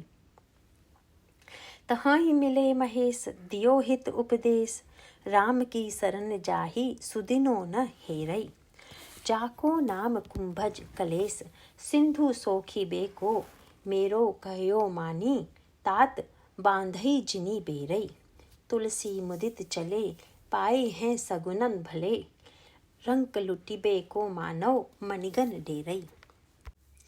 गीतावली। अभिजित नक्षत्र में प्रभु का प्राकट्य भी इसी सत्य की ओर इंगित करता है। श्री रामचरितमानस में गोस्वामी जी ने अभिजित का वर्णन भगवान के प्रिय नक्षत्र के रूप में किया है। नौमी तिथि मधुमास पुनीता, शुक्ल पक्ष अभिजित हरिप्रीता। बालकांड। रामनवमी के ठीक मध्याह्न में प्रभु का प्राकट्य हुआ। भगवान कृष्ण का जन्म भी मध्यरात्रि में हुआ। यह मध्य शब्द आध्यात्मिक अर्थों में गूढ़ मर्म की ओर इंगित करता है। वस्तुतः ईश्वर का अवतरण ऐसे क्षण में होता है जिसे मध्यकाल कह सकते हैं। संकल्प की पूर्ति और नए संकल्प के स्फुरण के अंतराल में ही ईश्वर का साक्षात्कार किया जा सकता है। इसे अधिक स्पष्ट रूप में यदि कहें तो व्यक्ति में जब कोई इच्छा या संकल्प जागृत होता है, तब उसकी पूर्ति के क्षण में वह महान तृप्ति और सुख का अनुभव करता है। पर यह सुख उसी क्षण तक स्थिर रहता है जब तक कोई नई इच्छा जागृत नहीं हो जाती। दोनों स्थितियों के अंतराल का यह सुख ही ब्रह्म सुख है। मध्य की मनस्थिति में आने वाले उस क्षण का जितना विस्तार किया जाएगा, व्यक्ति उतने ही अधिक समय तक ब्रह्म में निवास करेगा। वह उन क्षणों में पूर्ण काम और आत्माराम होगा। यही ईश्वर का स्वरूप है। मध्य रात्रि और मध्य दिन को एक भिन्न दृष्टि से भी देखा जा सकता है। मध्य रात्रि में जहाँ अंधकार अपने चरम उत्कर्ष में होता है, वहीं मध्य दिन में प्रकाश की सर्वोच्च स्थिति होती है। ईश्वर को अंधकार और प्रकाश दोनों की पराकाष्ठा में पाया जा सकता है। दिन के मध्याह्न में सूर्य की अवस्थिति की तुलना ज्ञान सूर्य से की जा सकती है। या तो ज्ञान की समग्रता में ईश्वर का बोध होता है, या उस मध्य रात्रि में जब चारों ओर घोर निराशा का अंधकार छाया हुआ हो। मध्य दिन में यदि वह सूर्य के रूप में प्रकट होता है, तो मध्य रात्रि में चंद्रमा के रूप में। सूर्य के रूप में वह किसी का जीवन आलोकित करता है, तो कहीं चंद्रमा के रूप में संतप्त व्यक्ति के हृदय को कृपा किरणों से सींचकर शीतलता प्रदान करता है। इसके पश्चात काल की पावनता की ओर भी संकेत किया गया है। मध्य दिवस अति शीत न घामा, पावन काल लोक विश्रामा। बालकांड। श्रीमद् भागवत में काल परम शोभनः कहकर उसी स्थिति की ओर संकेत किया गया है।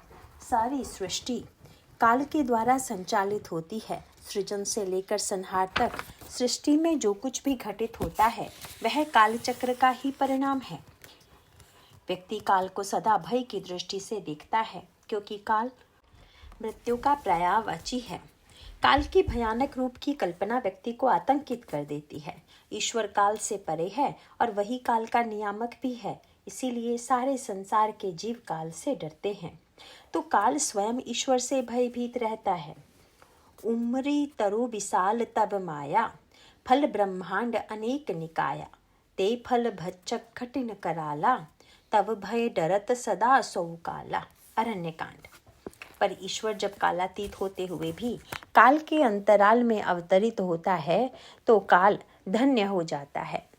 व्यक्ति के लिए भी यह काल उस समय सुखद हो जाता है जब ईश्वर के प्राकट्य से जुड़ जाता है। जहाँ काल की सीमा में आना नश्वरता का सबसे बड़ा प्रमाण है, वहीं अनश्वर ईश्वर काल में आकर भी कालातीत ही रहता है। उसका उद्देश्य तो काल से संतप्त और भयभीत व्यक्तियों को विश्राम देना है। एक ओर जीव त्रिताप से संतप्त है, वहीं दूसरी ओर ईश्वर की प्राप्ति के लिए जो साधन तपस्या की जाती है उनमें भी श्रम की अनुभूति होती है। यदि साधन की भी परिणति ईश्वर प्राप्ति में नहीं हुई तो साधन भी श्रम का ही हेतु बन जाता है। पर जब साधना के अंत में ईश्वर का साक्षात्कार करता है तब मानो उसकी सारी थकान मिट जाती है। इसीलिए उसे पावन के साथ साथ लोक विश्रामा का भी विशेषण दिया गया। व्यवहारिक जगत में रात्रि का समय विश्राम का काल होता है, पर ऐसे अनगिनत व्यक्ति हैं जिन्हें रात्रि में भी नींद नहीं आती। विश्राम काल में भी चिंता के कारण वे सो नहीं पाते। अर्धरात्रि तक नींद न आना व्यक्ति के लिए अत्यंत दुखदायी है। यह जागना तब सार्थक हो जाता है जब आधी रात के समय स्वयं प्रभु पधार कर उसे चरम विश्राम की अनुभूति करा देते हैं। मध्य दिवस में विश्राम की प्राप्ति साधना का चरमोत्कर्ष है, जब जीव ईश्वर को पाकर धन्य हो जाता है। मध्य रात्रि का विश्राम शुद्ध कृपा का द्योतक है।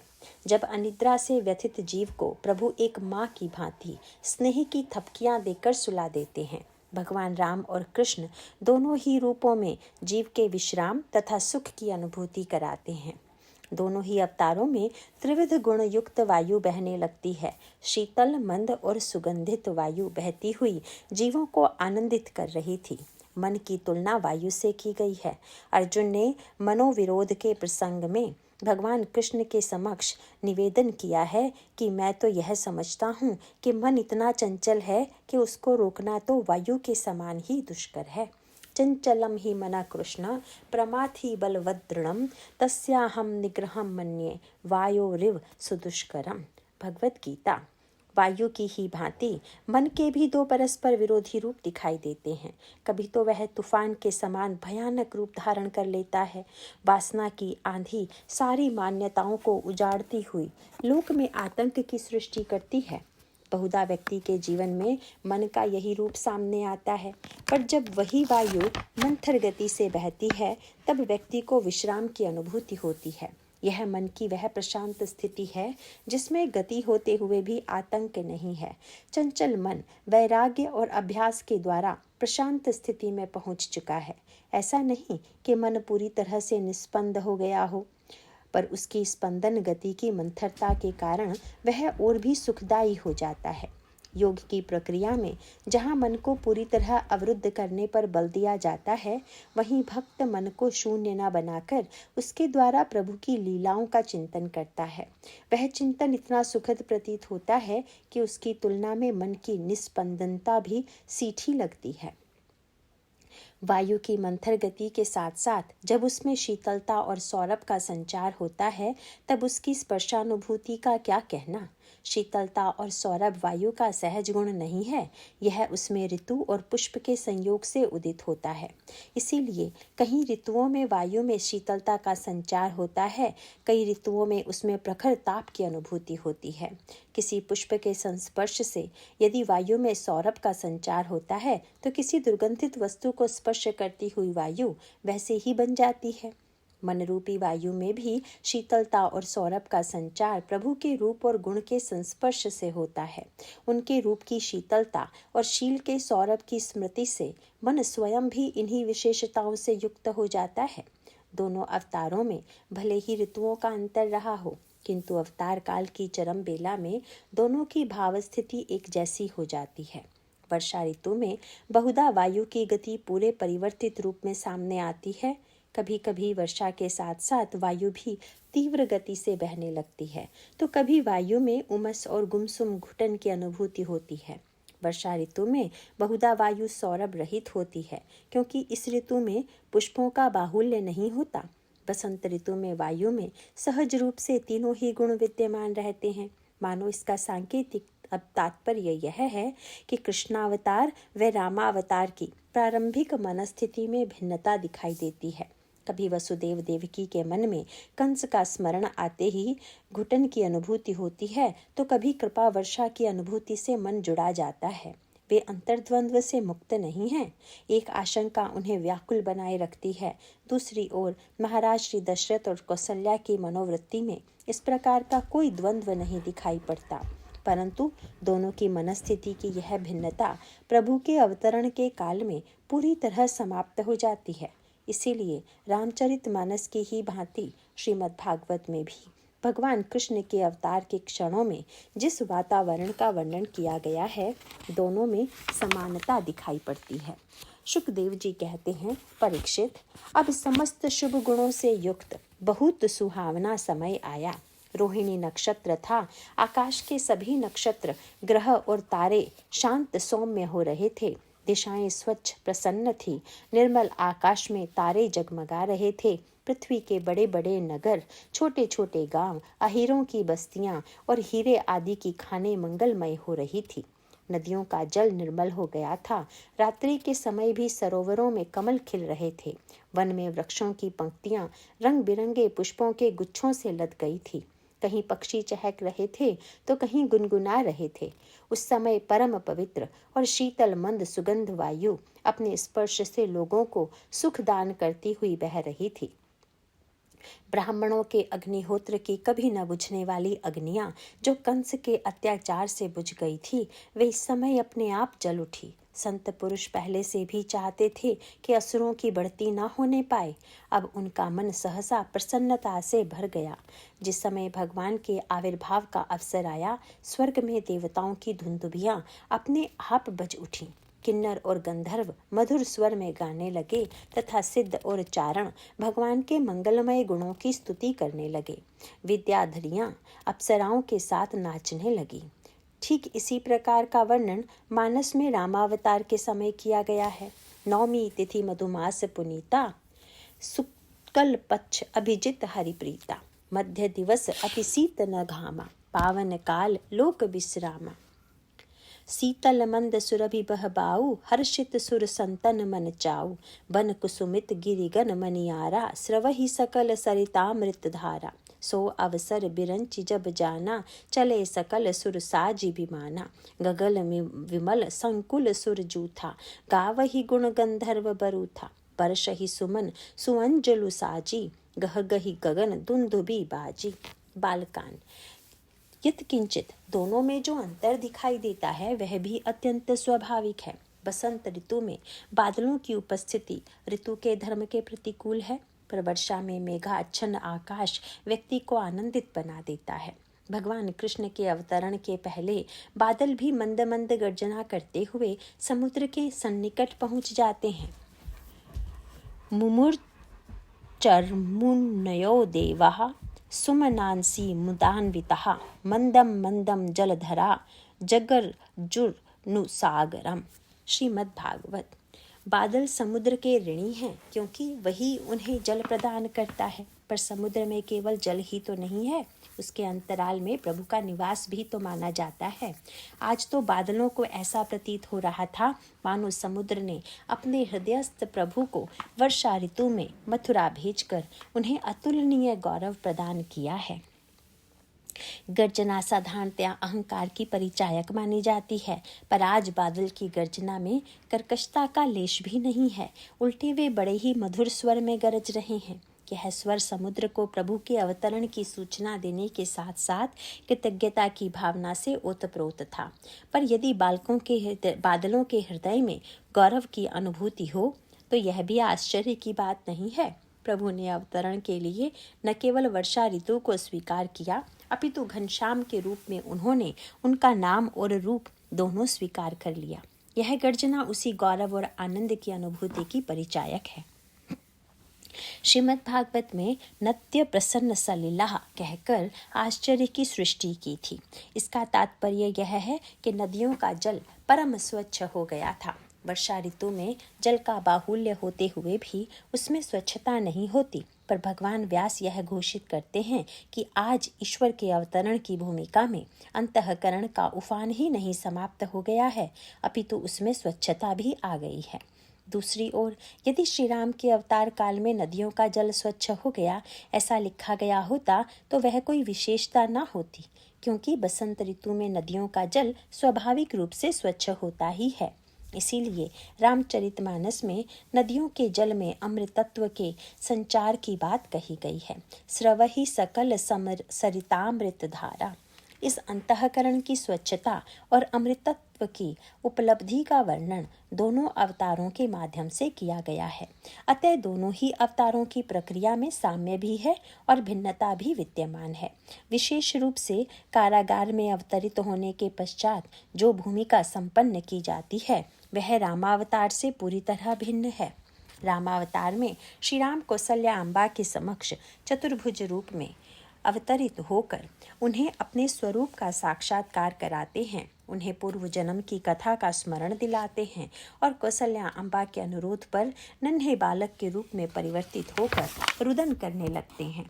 रुदन सुनते ही अन्य रानियां तथा दासियां वहां आनंद मग्न होकर पहुंच जाती हैं और अयोध्या में आनंद की बाढ़ आ जाती है। गोस्वामी जी ने उस स्थिति का बड़ा ही भावनात्मक चित्र प्रस्तुत किया है। भई प्रगट कृपाला दीन दयाला कौसल्या हितकारी, हर्षित महतारी मुनि मनहारी, अद्भुत रूप विचारी। लोचन अभिरामा तनु घन श्यामा, निज आयुध भुज चारी, भूषण बनमाला नयन विशाला, शोभा सिंधु खरारी। कह दुई कर जोरी अस्तुति तोरी, केहि विधि करौ अनंता, माया गुण ज्ञानातीत अमाना, वेद पुराण भनंता। करुणा सुख सागर सब गुण आगर, जहि गावहि श्रुति संता, सो मम हित लागी जन अनुरागी, भयउ प्रगट श्रीकंता। ब्रह्मांड निकाया निर्मित माया, रोम रोम प्रतिवेद कहई, मम उरसो बासी यह उपहासी, सुनत धीर मति थिर न रही। उपजा जब ज्ञाना प्रभु मुस्काना, चरित बहुत विधि कीन चहई, कही कथा सुहाई मातु बुझाई, जही प्रकार सुत प्रेम लहई। माता पुनि बोली सोमति डोली, तजहु तात यह रूपा, की जय शिशु लीला अति प्रियशीला, यह सुख परम अनूपा। सुनि बचन सुजाना रोदन ठाना, होई बालक सुर भूपा, यह चरित जे गावहि हरिपद पावहि, ते न परहि भव कूपा। विप्रधेनु सुर संत हित लीन मनुज अवतार, निज इच्छा निर्मित तनु माया गुण गोपार। सुनि शिशु रुदन परम प्रिय बानी, संभ्रम चली आई सब रानी, हर्षित जहाँ तहाँ धाई दासी, आनंद मगन सकल पुरबासी। दशरथ पुत्र जन्म सुनि काना, मानहु ब्रह्मानंद समाना, परम प्रेम पन पुलक शरीरा, चाहत उठन करत मति धीरा। जाकर नाम सुनत शुभ होई, मोरे ग्रह आवा प्रभु सोई। परमानंद पूरी मन राजा, कहा बुलाई बजावहु बाजा। गुरु वशिष्ठ कह गयो हंकारा, आए द्विजन सहित नृप द्वारा। अनुपम बालक देखनि जाई, रूप राशि गुण कहि न सिराई। नंदी मुख सराध करी, जात करम सब कीन, हाटक धेनु बसन मणि, नृप विप्रन कह दीन। ध्वज पताका तोरन पुर छाया, कहीं न जाई जही भांति बनाया। सुमन वृष्टि आकाश ते होई, ब्रह्मानंद मगन सब लोई। बृंद बृंद मिली चली लो गाई, सहज सिंगार किए उठि धाई। कनक कलश मंगल भरी थारा, गावत पैठ ही भूप दुआरा। करिया रति ने छावरी करही, बार बार शिशु चरण ही परही। मागध सूत बंदी गण गायक, पावन गुण गावही रघुनायक। सर्वस दान दीन सब काहू, जही पावा राखा नहीं ताहू। मृगमद चंदन कुमकुम कीचा, मची सकल बीथिन बिच बीचा। ग्रह ग्रह बाज बधाव, शुभ पगटे सुषमा कंद। हर्षवंत सब जहाँ तहाँ, नगर नारी नर वृंद। बालकांड। भगवान श्री कृष्ण भी देवकी के समक्ष चतुर्भुज रूप में ही प्रकट होते हैं। वासुदेव जी ने देखा उनके सामने एक अद्भुत बालक है। उसके नेत्र कमल के समान कोमल और विशाल हैं। 4 सुंदर हाथों में शंख, गदा, चक्र और कमल लिए हुए हैं। वक्षस्थल पर श्रीवत्स का चिन्ह, अत्यंत सुंदर सुवर्णमयी रेखा है।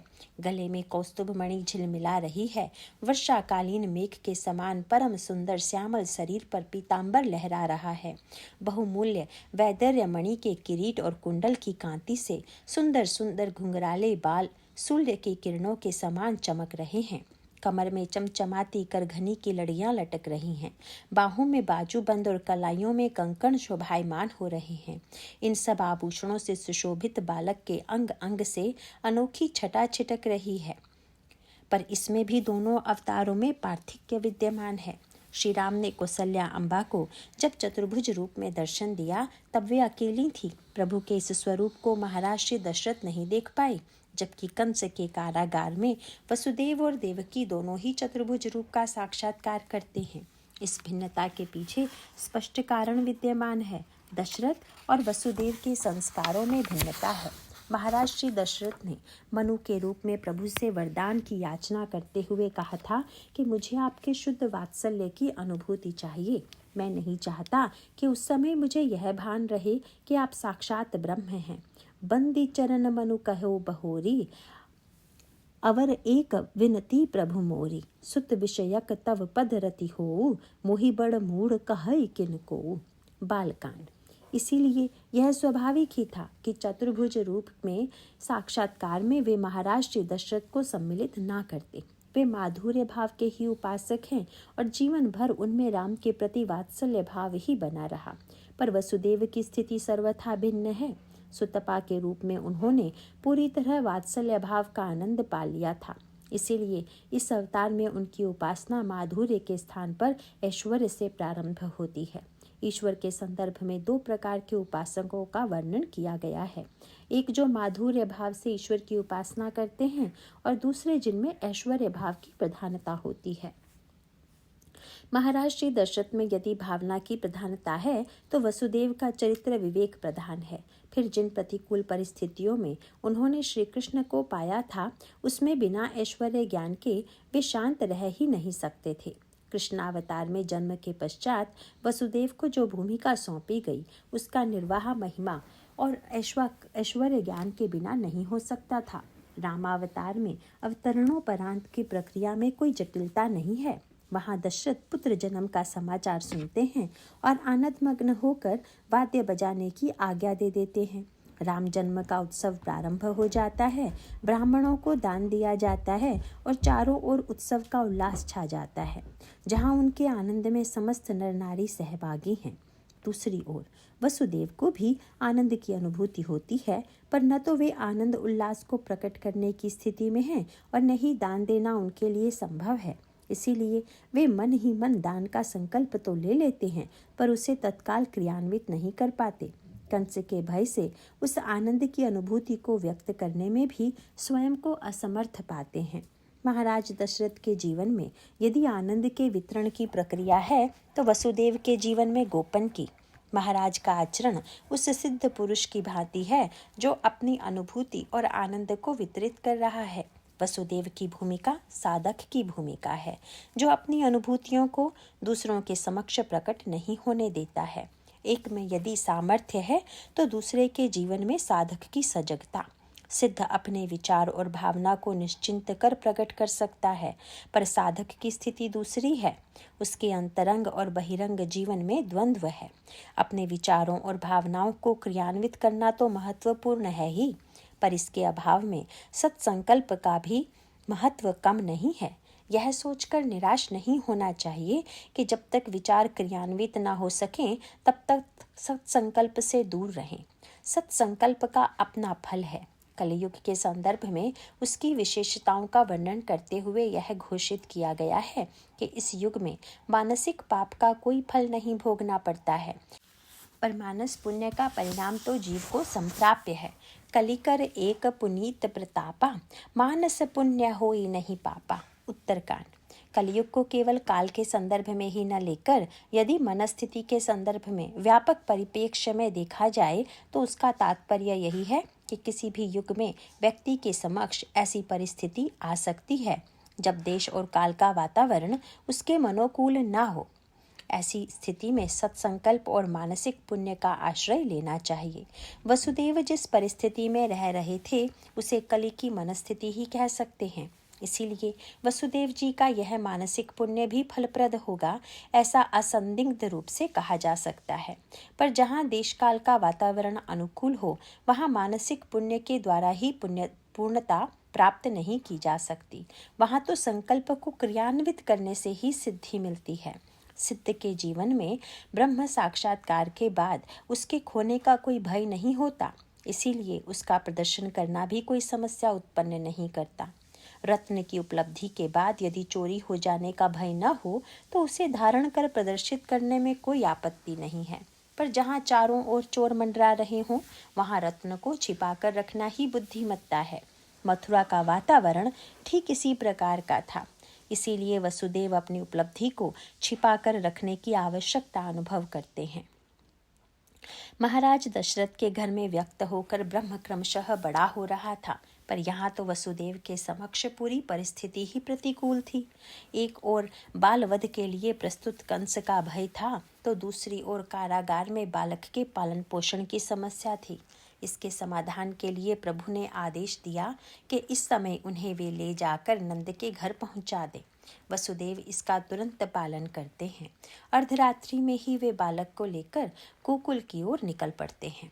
उसी समय यशोदा के गर्भ से भी एक नन्ही बालिका ने जन्म लिया था, पर वे इससे बेखबर गहरी निद्रा में सो रही थी। वसुदेव उनके पास कृष्ण को सुला देते हैं और नन्ही बालिका को लेकर लौट आते हैं। तात्विक दृष्टि से ईश्वर के धीरे धीरे बड़े होते जाने की प्रक्रिया बड़ी असंगत और अटपटी प्रतीत होती है। ब्रह्म में क्या छोटा होना और क्या बड़ा होना, वह तो सदा एक रस है, पर अवतरण की प्रक्रिया में यही दृष्टिगोचर होता है कि ईश्वर शिशु के रूप में जन्म लेकर क्रमशः बड़ा हो रहा है। इस छोटे और बड़े होने के मूल में भक्ति की भावना ही मुख्य हेतु है, या यूँ कहें तो अधिक उपयुक्त होगा कि भक्त को उसके छोटे और बड़े होने की अनुभूति होती रहती है। ब्रह्म अपने स्वरूप में स्थित होते हुए भी एक जादूगर की भांति चाहे जिस रूप में स्वयं को दर्शक के समक्ष प्रस्तुत कर देता है। जो जही भाए रहा अभिलाषी, तेही तेही कई तसी तसी रुख राखी। अयोध्या कांड। इस तरह जहाँ वह भक्ति की भावना को पूर्ण करता है वहीं वह स्वदृष्टि में अपरिवर्तित ही रहता है। जथा अनेक वेश धरी नृत्य करई नट कोई, सोई जोई भाव दिखावई आपुन होई न सोई। उत्तरकांड। स्वभावतः वह पूर्ण काम होते हुए भी स्वयं को अतृप्त जैसा प्रदर्शित करता है और उस समय वह भाव का भूखा होता है। जब भगवान राम शबरी से मांग मांग कर फल खाते हैं तब गोस्वामी जी यह बताना चाहते हैं कि यह भूख फल की न होकर भाव की थी। सो जननी जो आदरी सानुज, राम भूखे भाई के। गीतावली। देवकी और वसुदेव में विवेक की ही प्रधानता है। ईश्वर ने उनके समक्ष अपने ऐश्वर्यमय रूप को ही प्रकट किया, किंतु लीला विस्तार के लिए उन्हें जिस भाव रस की अपेक्षा थी उसके लिए नंद और यशोदा ही उपयुक्त पात्र थे। देवकी यदि बुद्धि की प्रतीक है तो यशोदा भावना की, यदि वसुदेव विवेक हैं तो नंद आनंद का वितरण करते हैं। विवेक और बुद्धि के माध्यम से ब्रह्म तत्व का बोध तो अवश्य होता है, पर भक्ति रस की वृद्धि के लिए भावना का आश्रय लेना अनिवार्य है।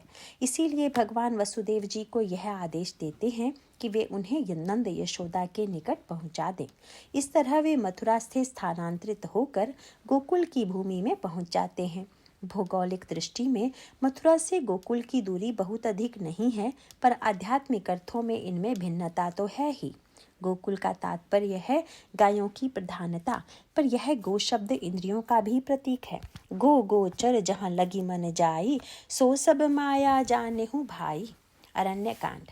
मथुरा यदि अंतःकरण में है तो गोकुल इंद्रिय समूह अंतःकरण में अवतरित होने के पश्चात जब ईश्वर इंद्रियों का विषय बनकर गोकुल में प्रवेश करता है तभी सगुण साकार रूप की सार्थकता होती है। यदि सगुण साकार होने के बाद भी इंद्रियों के माध्यम से ईश्वर का साक्षात्कार न हो सके तो वे इंद्रियां शोचनीय हैं। गोकुल की स्थिति क्या है? वहाँ वसुदेव के मित्र नंद निवास करते हैं। दोनों में बड़ी घनिष्ठता है। इसीलिए तो कंस के कारागार में बंदी रहते हुए वे अपनी पत्नी रोहिणी को नंद की सुरक्षा में गोकुल भेज देते हैं। जब विवेक संकल्प को साकार रूप देने में स्वयं को असमर्थ पाता है, तब वह भावना में आनंद का आश्रय लेता है। इसका तात्पर्य यह है कि भले ही हम अपने विचारों को क्रियान्वित करने में असमर्थ हों, पर भाव राज्य के संदर्भ में ऐसी कोई समस्या नहीं है। प्रतिकूल स्थिति में भी शरीर चाहे बंदी गृह में ही क्यों ना हो, भावना तो स्वतंत्र होती है। यदि स्थूल मंदिर में भगवान को भोग अर्पित करना हो तो नैवेद्य और अन्य वस्तुओं की अपेक्षा है, किंतु भाव राज्य में तो इनके बिना भी प्रभु को नैवेद्य समर्पित कर संतुष्ट किया जा सकता है। वसुदेव के द्वारा यशोदा का आश्रय लेने के पीछे यही तात्पर्य है। उधर यशोदा के गर्भ से प्रभु की माया शक्ति का प्राकट्य हुआ है। प्रभु की यह विलक्षण माया उनके लीला विस्तार में मुख्य हेतु है। कुछ न होते हुए भी सब कुछ दिखाई देना यही माया का चमत्कार है। इसीलिए अजन्मा ईश्वर जब साकार रूप धारण करना चाहता है, तब वह अपनी माया का आश्रय लेता है। गीता में भगवान कृष्ण अवतार के हेतु में इस सत्य की ओर संकेत करते हैं। जब जब धर्म की हानि होती है, अधर्म का उत्थान होता है, तब तब मैं अपनी माया का आश्रय लेकर अवतरित होता हूँ। यदा यदा हि धर्मस्य ग्लानिर्भवति भारत, अभ्युत्थानम् अधर्मस्य तदात्मानं सृजाम्यहम्। परित्राणाय साधूनां विनाशायश्च दुष्कृतां धर्म संस्थापनार्थाय संभवामि युगे युगे। श्रीमद् भगवत गीता। और उसके साथ संभवामि आत्ममानयया कहकर अपने अवतरण की प्रक्रिया की ओर भी संकेत देते हैं। श्री रामचरितमानस में भी भगवान के मनुष्य रूप में दिखाई देने की प्रक्रिया माया के साथ साथ जोड़ दी गई है। शांतम शाश्वतम अप्रमेय अनघम निर्वाण शांति प्रदम ब्रह्म शंभु फणीन्द्र सेव्य मनीषम वेदांत वेद्यम विभुम रामाख्यम जगदीश्वरम सुरगुरुम माया मनुष्यम हरिम वंदेहम करुणाकरम रघुवरम भूपाल चूड़ामणिम। सुंदरकांड। यह अलौकिक माया शक्ति गोकुल में भावना यशोदा के माध्यम से जन्म ले चुकी है। यद्यपि शरीर के माध्यम से जहाँ जन्म होता है, वहाँ प्रसव पीड़ा भी अनिवार्य है, पर भावना का तो यही आनंद है कि उसमें जन्म का सुख है, पर प्रसव पीड़ा का अभाव है। माया की एक भूमिका जीव को सुला देना है। जीव माया राज्य में सोता हुआ जो कुछ देख रहा है, वह स्वप्न मात्र है, और स्वप्न की भी यही विशेषता होती है कि वहाँ कुछ न होते हुए भी सब कुछ दिखाई देता है। यह माया जीव में भ्रांति की सृष्टि पैदा करने वाली है। सपने होई भिखारी नृपु रंकु नाकपति होई जागे लाभ न हानि कछु तिमि प्रपंच जिय जोई। अयोध्या कांड। स्वप्न और भावना में कुछ सादृश्य होते हुए भी भिन्नता है। कुछ न होते हुए भी सब कुछ की अनुभूति दोनों में समान है, पर स्वप्न में परतंत्रता है। विडंबना यह है कि व्यक्ति स्वयं स्वप्न की सृष्टि करता है और उसे यथार्थ मानकर उससे सुख दुख पाता है। दूसरी ओर भाव राज्य में परतंत्रता के स्थान पर पूर्ण स्वातंत्र्य है। हम चाहें जैसी भावना बनाने के लिए स्वतंत्र हैं, और इस स्वतंत्रता का सदुपयोग यही है कि उसमें सांसारिक सृष्टि के स्थान पर ईश्वर के अवतरण की परिकल्पना करें। यशोदा ने बिना किसी प्रयास के जिस तरह श्री कृष्ण को पा लिया, वह अपने आप में अतुलनीय है। भावना की सर्वोत्कृष्ट उपलब्धि ईश्वर को पा लेना ही है। ईश्वर की मथुरा के कारागार से लेकर गोकुल की यात्रा चमत्कारों से भरी हुई थी। वसुदेव और देवकी कारागार में बंदी थे। उनके पैरों में बेड़ियां पड़ी हुई थी। प्रहरी पहरा दे रहे थे, पर अचानक सब कुछ बदल गया। ईश्वर की योग माया ने पहरेदारों को अचेत कर दिया। हथकड़ी और बेड़ी अपने आप खुल गई। साधारणतया माया बंधन की सृष्टि करने वाली मानी जाती है, किंतु वही माया प्रभु के संकेत पर मुक्ति का हेतु भी बन जाती है। दैवी हेषा गुणमयी मम माया दुरत्यया मामेव ये प्रपद्यन्ते माया में ताम तरन्ति ते। श्रीमद् भगवत गीता। यहाँ भी एक और माया ने जहाँ वसुदेव और देवकी को मुक्त करा दिया, वहीं कंस के प्रहरियों को वह निद्रा द्वारा अचेत भी कर देती है। माया ईश्वर के संकेत पर भक्तों के लिए यदि सुखद बन जाती है, तो वही ईश्वर से दूर दुर्जनों के लिए मोह निद्रा की सृष्टि भी कर देती है।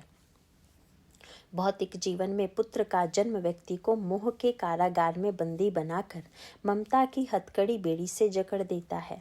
पुत्र का जन्म होते ही मैं और मेरेपन की वृत्ति अत्यंत प्रबल हो जाती है। पर यहाँ तो ईश्वर जब पुत्र के रूप में जन्म लेता है, तो वह व्यक्ति को सांसारिक आसक्ति से पूरी तरह मुक्त कर देता है। आज वसुदेव की स्थिति इसी प्रकार की है। वसुदेव जब बालक को लेकर गोकुल की ओर प्रस्थान करते हैं, तब आकाश में बादल छाए हुए थे और वे नन्ही नन्ही फुहरियां छोड़ रहे थे। यह बादल के आनंद की अभिव्यक्ति थी। ये जल की फुहारें बालक को भिगाकर कष्टप्रद बन सकती थी। इसीलिए भगवान शेष बालक के ऊपर अपने फन की छाया किए हुए साथ में चल रहे थे। इस तरह से ईश्वर बादल और शेष दोनों को ही सेवा का सुख प्रदान करता है। इसके द्वारा उसने अपनी अखिल विरुद्ध धर्माश्रयता का परिचय दिया। भक्तों को इससे यह सुखद संदेश मिला कि ईश्वर की सेवा के लिए किसी गुण विशेष की आवश्यकता नहीं है। परस्पर विरोधी प्रतीत होते हुए भी पदार्थों को भी वे सहर्ष स्वीकार करते हैं। उस समय यमुना में बाढ़ आई हुई थी, पर वसुदेव के प्रवेश करते ही यमुना ने ठीक उसी प्रकार मार्ग दे दिया जिस तरह समुद्र ने भगवान राम को मार्ग दिया था।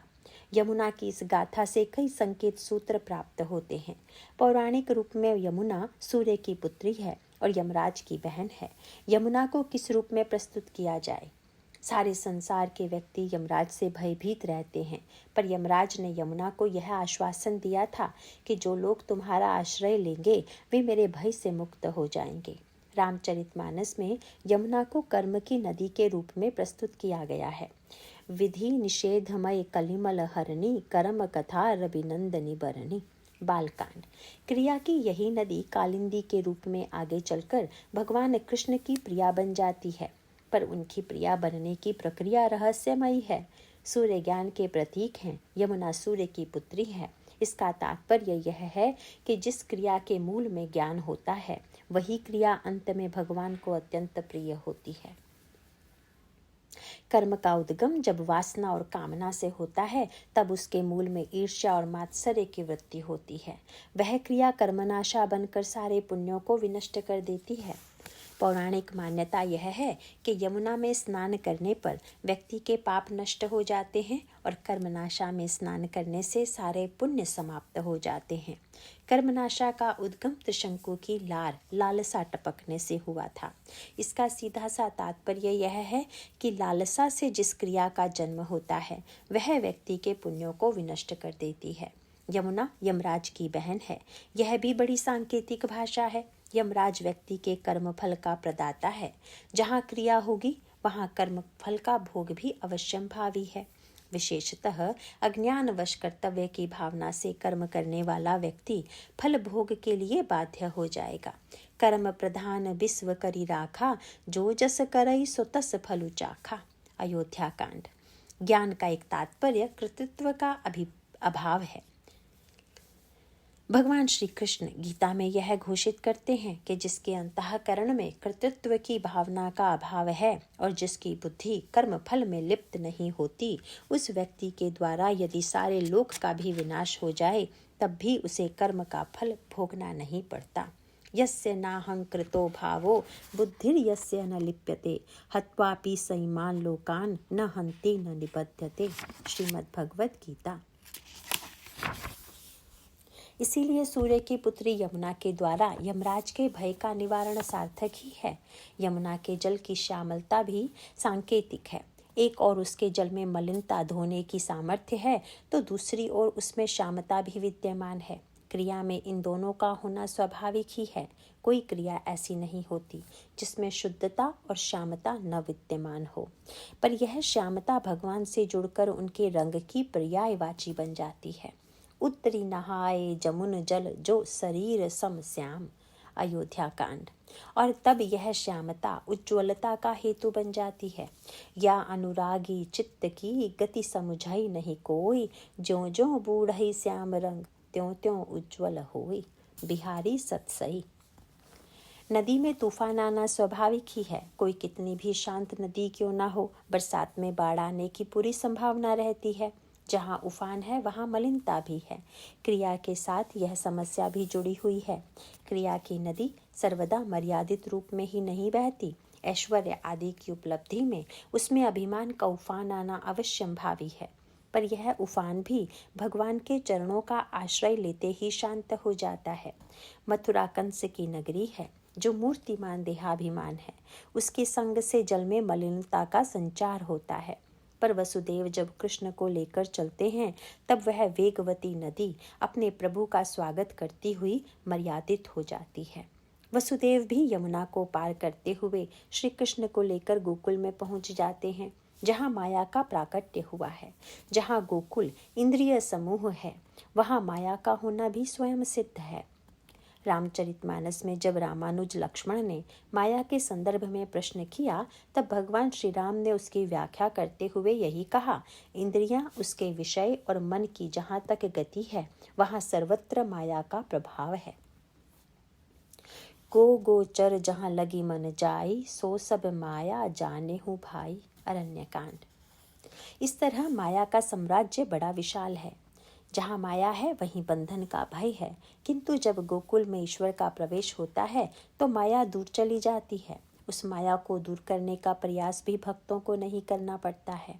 भावनामयी यशोदा मैया माया को जन्म दे करके उसके ममत्व में नहीं बंधती। यदि उन्होंने इस पुत्री को देखा होता तो उनमें उसके प्रति ममता और वात्सल्य का संचार स्वाभाविक होता। पर वसुदेव के द्वारा माया के स्थान पर श्री कृष्ण को रख देने के पश्चात जब वे माया को लेकर चले जाते हैं, तब श्री कृष्ण का रुदन सुनकर उनकी आंखें खुल जाती हैं। अपने बगल में नन्हे बालक को देखकर उनके मन में श्री कृष्ण के प्रति ममत्व और वात्सल्य का उदय हो जाता है।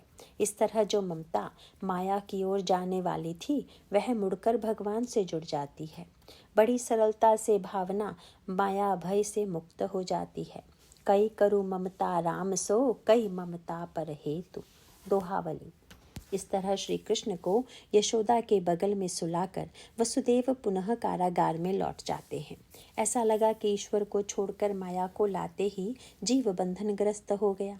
वसुदेव पहले भी बंधन में थे और अब पुनः बंधन में बंधे हुए दिखाई देते हैं, पर उन दोनों परतंत्रताओं में अंतर है। अब यह कंस के द्वारा आरोपित पारतंत्र न होकर स्वस्वीकृत परतंत्रता है। वे इस समय अज्ञान की स्थिति में नहीं हैं। उन्होंने माया और ब्रह्म के स्वरूप को भी भली भांति जान लिया है। अतः इस समय उनकी स्थिति उस तत्वज्ञ की भांति है, जो ज्ञान की दृष्टि से मुक्त होते हुए भी व्यवहार में परतंत्र सा प्रतीत होता है। वसुदेव के कारागार में प्रवेश करते ही बालिका के रुदन का स्वर चारों ओर गूंज उठता है। पहरेदार सजग होकर कंस के पास सूचना पहुंचाते हैं। अधीर कंस कारागार की ओर दौड़ पड़ता है। वह मृत्यु भय से आतंकित है। उसे लगता है कि आकाशवाणी के अनुकूल मेरे काल का जन्म हो चुका है और उसे नष्ट कर मैं मृत्यु भय से मुक्त हो सकता हूँ। अज्ञानी व्यक्ति की स्थिति इसी प्रकार की होती है। मृत्यु की अनिवार्यता को जानते हुए भी वह मोहवश यह मान बैठता है कि मैं मृत्यु के कारण को विनष्ट कर सकता हूँ। माया ने अपने रुदन के द्वारा जिस भ्रम की सृष्टि की, उससे वह उलझ गया। संभवतः उस रुदन से कंस को ऐसा भ्रम हुआ कि मृत्यु भी मेरे भय से भयभीत है। उसे पता ही नहीं था कि वह तो जीव की मूर्खता पर आंसू बहा रही थी। मृत्यु भय सभी व्यक्तियों में दिखाई देता है और इस भय के पीछे उसका अज्ञान होता है। स्वयं को देह मान लेने के कारण ही व्यक्ति मृत्यु भय से आक्रांत हो जाता है। स्वस्वरूप में अवस्थित होकर जब व्यक्ति स्वयं को आत्मा के रूप में देखता है, तब वह मृत्यु की आशंका से मुक्त हो जाता है। कंस तो मानो मूर्तिमान देहाभिमान ही है। यहाँ तो वह शुद्ध आत्मस्वरूप श्री कृष्ण को ही अपना प्रतिद्वंदी मान बैठा था। एक ओर है शरीर की अनित्यता और दूसरी ओर है आत्म तत्व की नित्यता। जब वह श्री कृष्ण को ही मिटाना चाहता है, तब उसे आत्मघाती की ही उपाधि दी जा सकती है। आत्महत्या शब्द जिन अर्थों में प्रचलित है, वह विरोधाभास से भरा हुआ है। आत्मा की नित्यता के कारण उसकी हत्या संभव ही नहीं है। हत्या तो शरीर की ही होती है। शरीर की हत्या को आत्महत्या मान लेना बुद्धि का विपर्यय ही है। इसका तात्पर्य यह है कि आत्महत्या में प्रवृत्त होने वाला व्यक्ति अज्ञानी है और इसी अज्ञान के कारण शास्त्रों में आत्महत्या की कड़ी निंदा की गई है। आत्मा को मिटाने की चेष्टा में वह स्वयं के शरीर को मार डालता है। कंस की स्थिति इसी प्रकार की है। वह देवकी से नवजात कन्या को छीन लेता है। देवकी की करुण प्रार्थना पर भी कंस द्रवित नहीं होता और उस कन्या को चट्टान के ऊपर पटक देता है। कन्या के वध के लिए वह जिस पद्धति का आश्रय लेता है उसमें भी उसकी क्रूरता की पराकाष्ठा दिखाई पड़ती है।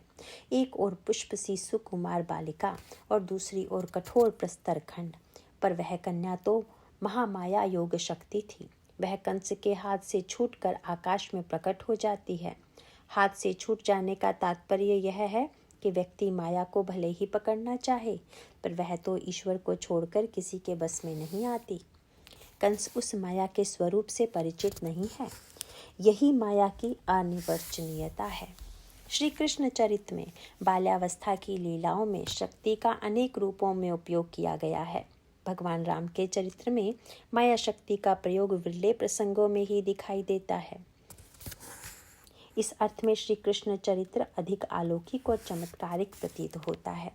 दोनों ही अवतारों में लीला और चरित्र का सामंजस्य है, किंतु ऐसा लगता है कि यदि श्री राम में चरित्र का तत्व प्रमुख है तो श्री कृष्ण में लीला का। भिन्नता का कारण भी स्पष्ट है। श्री कृष्ण के रूप में वे जिन प्रतिकूल परिस्थितियों में प्रकट होते हैं वहाँ पग पग पर चमत्कारों की आवश्यकता है।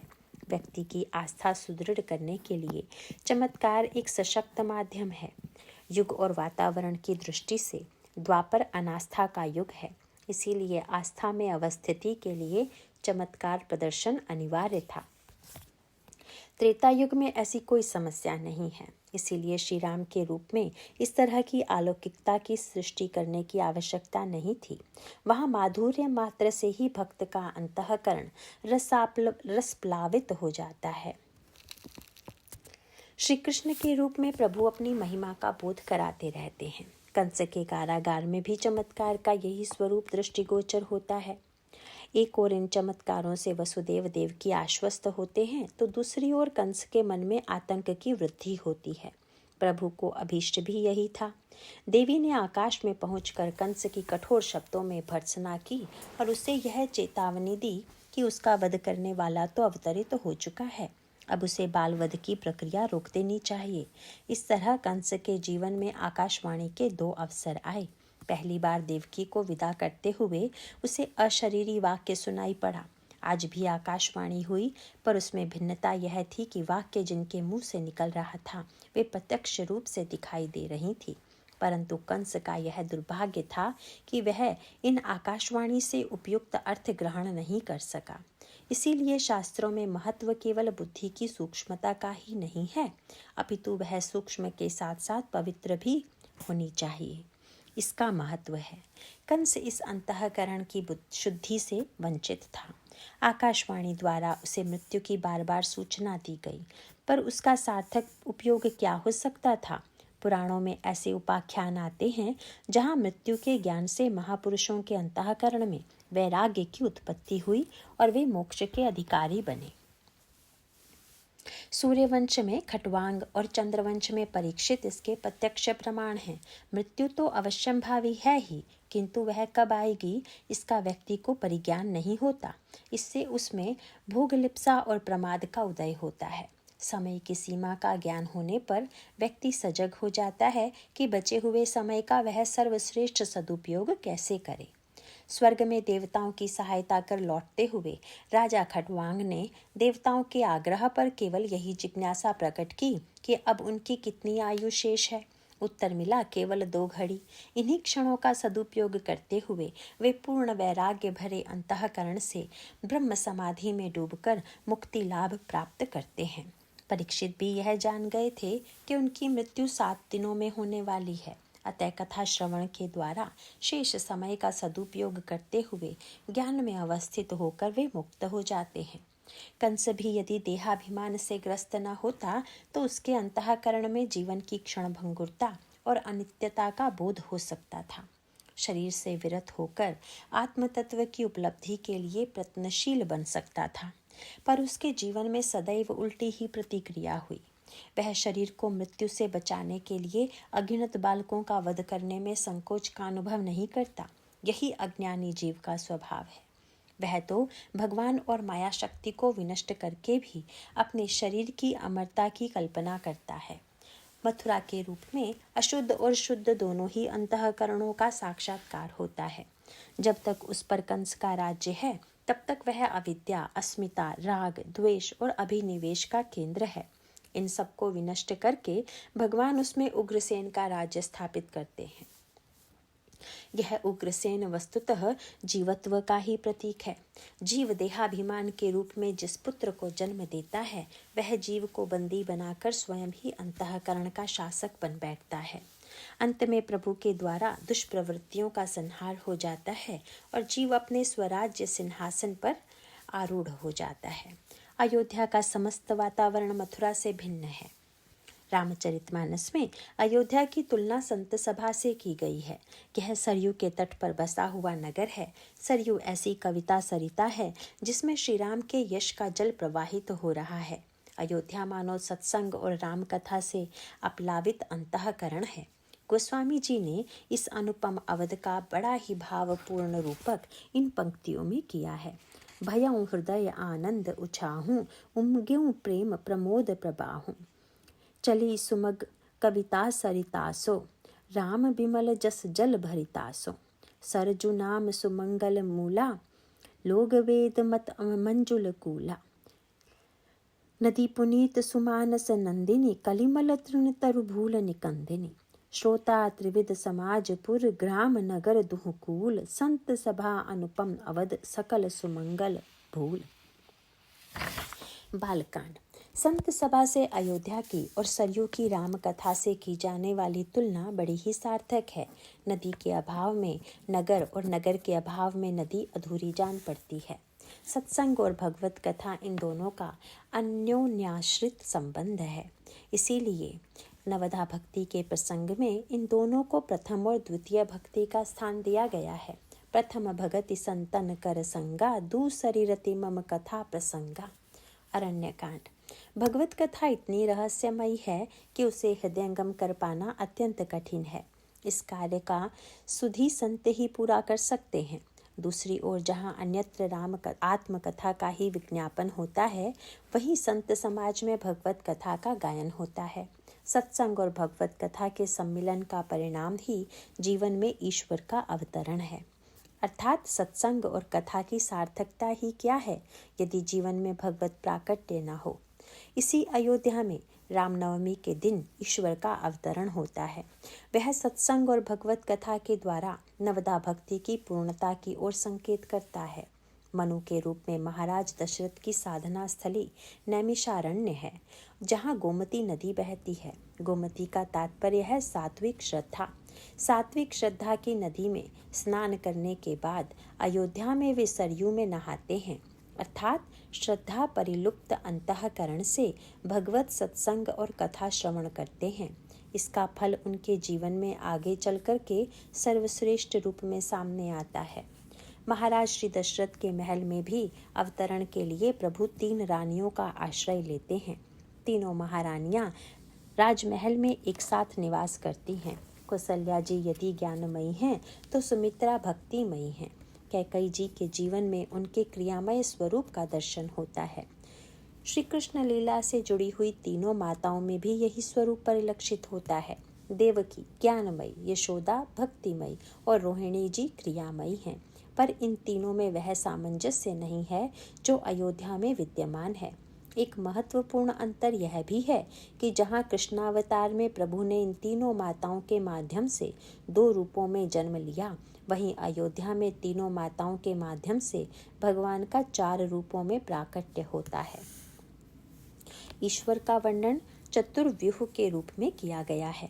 दोनों ही अवतारों में चतुर्व्यूहात्मक रूप की समग्रता होते हुए भी क्रम में भिन्नता है।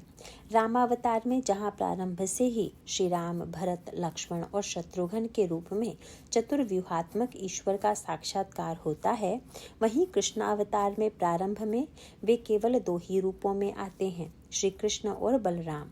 शेष अन्य 2 व्यूह श्री कृष्ण के पुत्र और पौत्र बनकर प्रद्युम्न और अनिरुद्ध के रूप में जन्म लेते हैं। वस्तुतः जहाँ रामावतार में 4 की महिमा समान रूप से परिलक्षित होती है, वहीं कृष्णावतार में प्रद्युम्न और अनिरुद्ध की भूमिका अपेक्षाकृत गौण है। दोनों अवतारों में अवतरण की प्रक्रिया में भी भिन्नता है। श्री रामावतार में व्यूहाधिपति श्री राम सबसे पहले हैं और लक्ष्मण तृतीय रूप में उनके अनुगामी हैं, पर कृष्णावतार में व्यूहाधिपति श्री कृष्ण बलराम के पश्चात जन्म लेते हैं। वस्तुतः श्री कृष्णावतार में बलराम की भूमिका भी उतनी महत्वपूर्ण नहीं है जितनी रामावतार में लक्ष्मण की।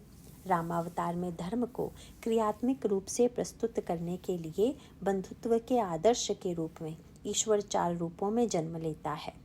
मर्यादा का यह पक्ष श्री कृष्ण को अभिप्रेत नहीं है, इसीलिए मर्यादा और चरित्र के प्रचलित मानदंडों का दर्शन श्री कृष्ण लीला में नहीं होता।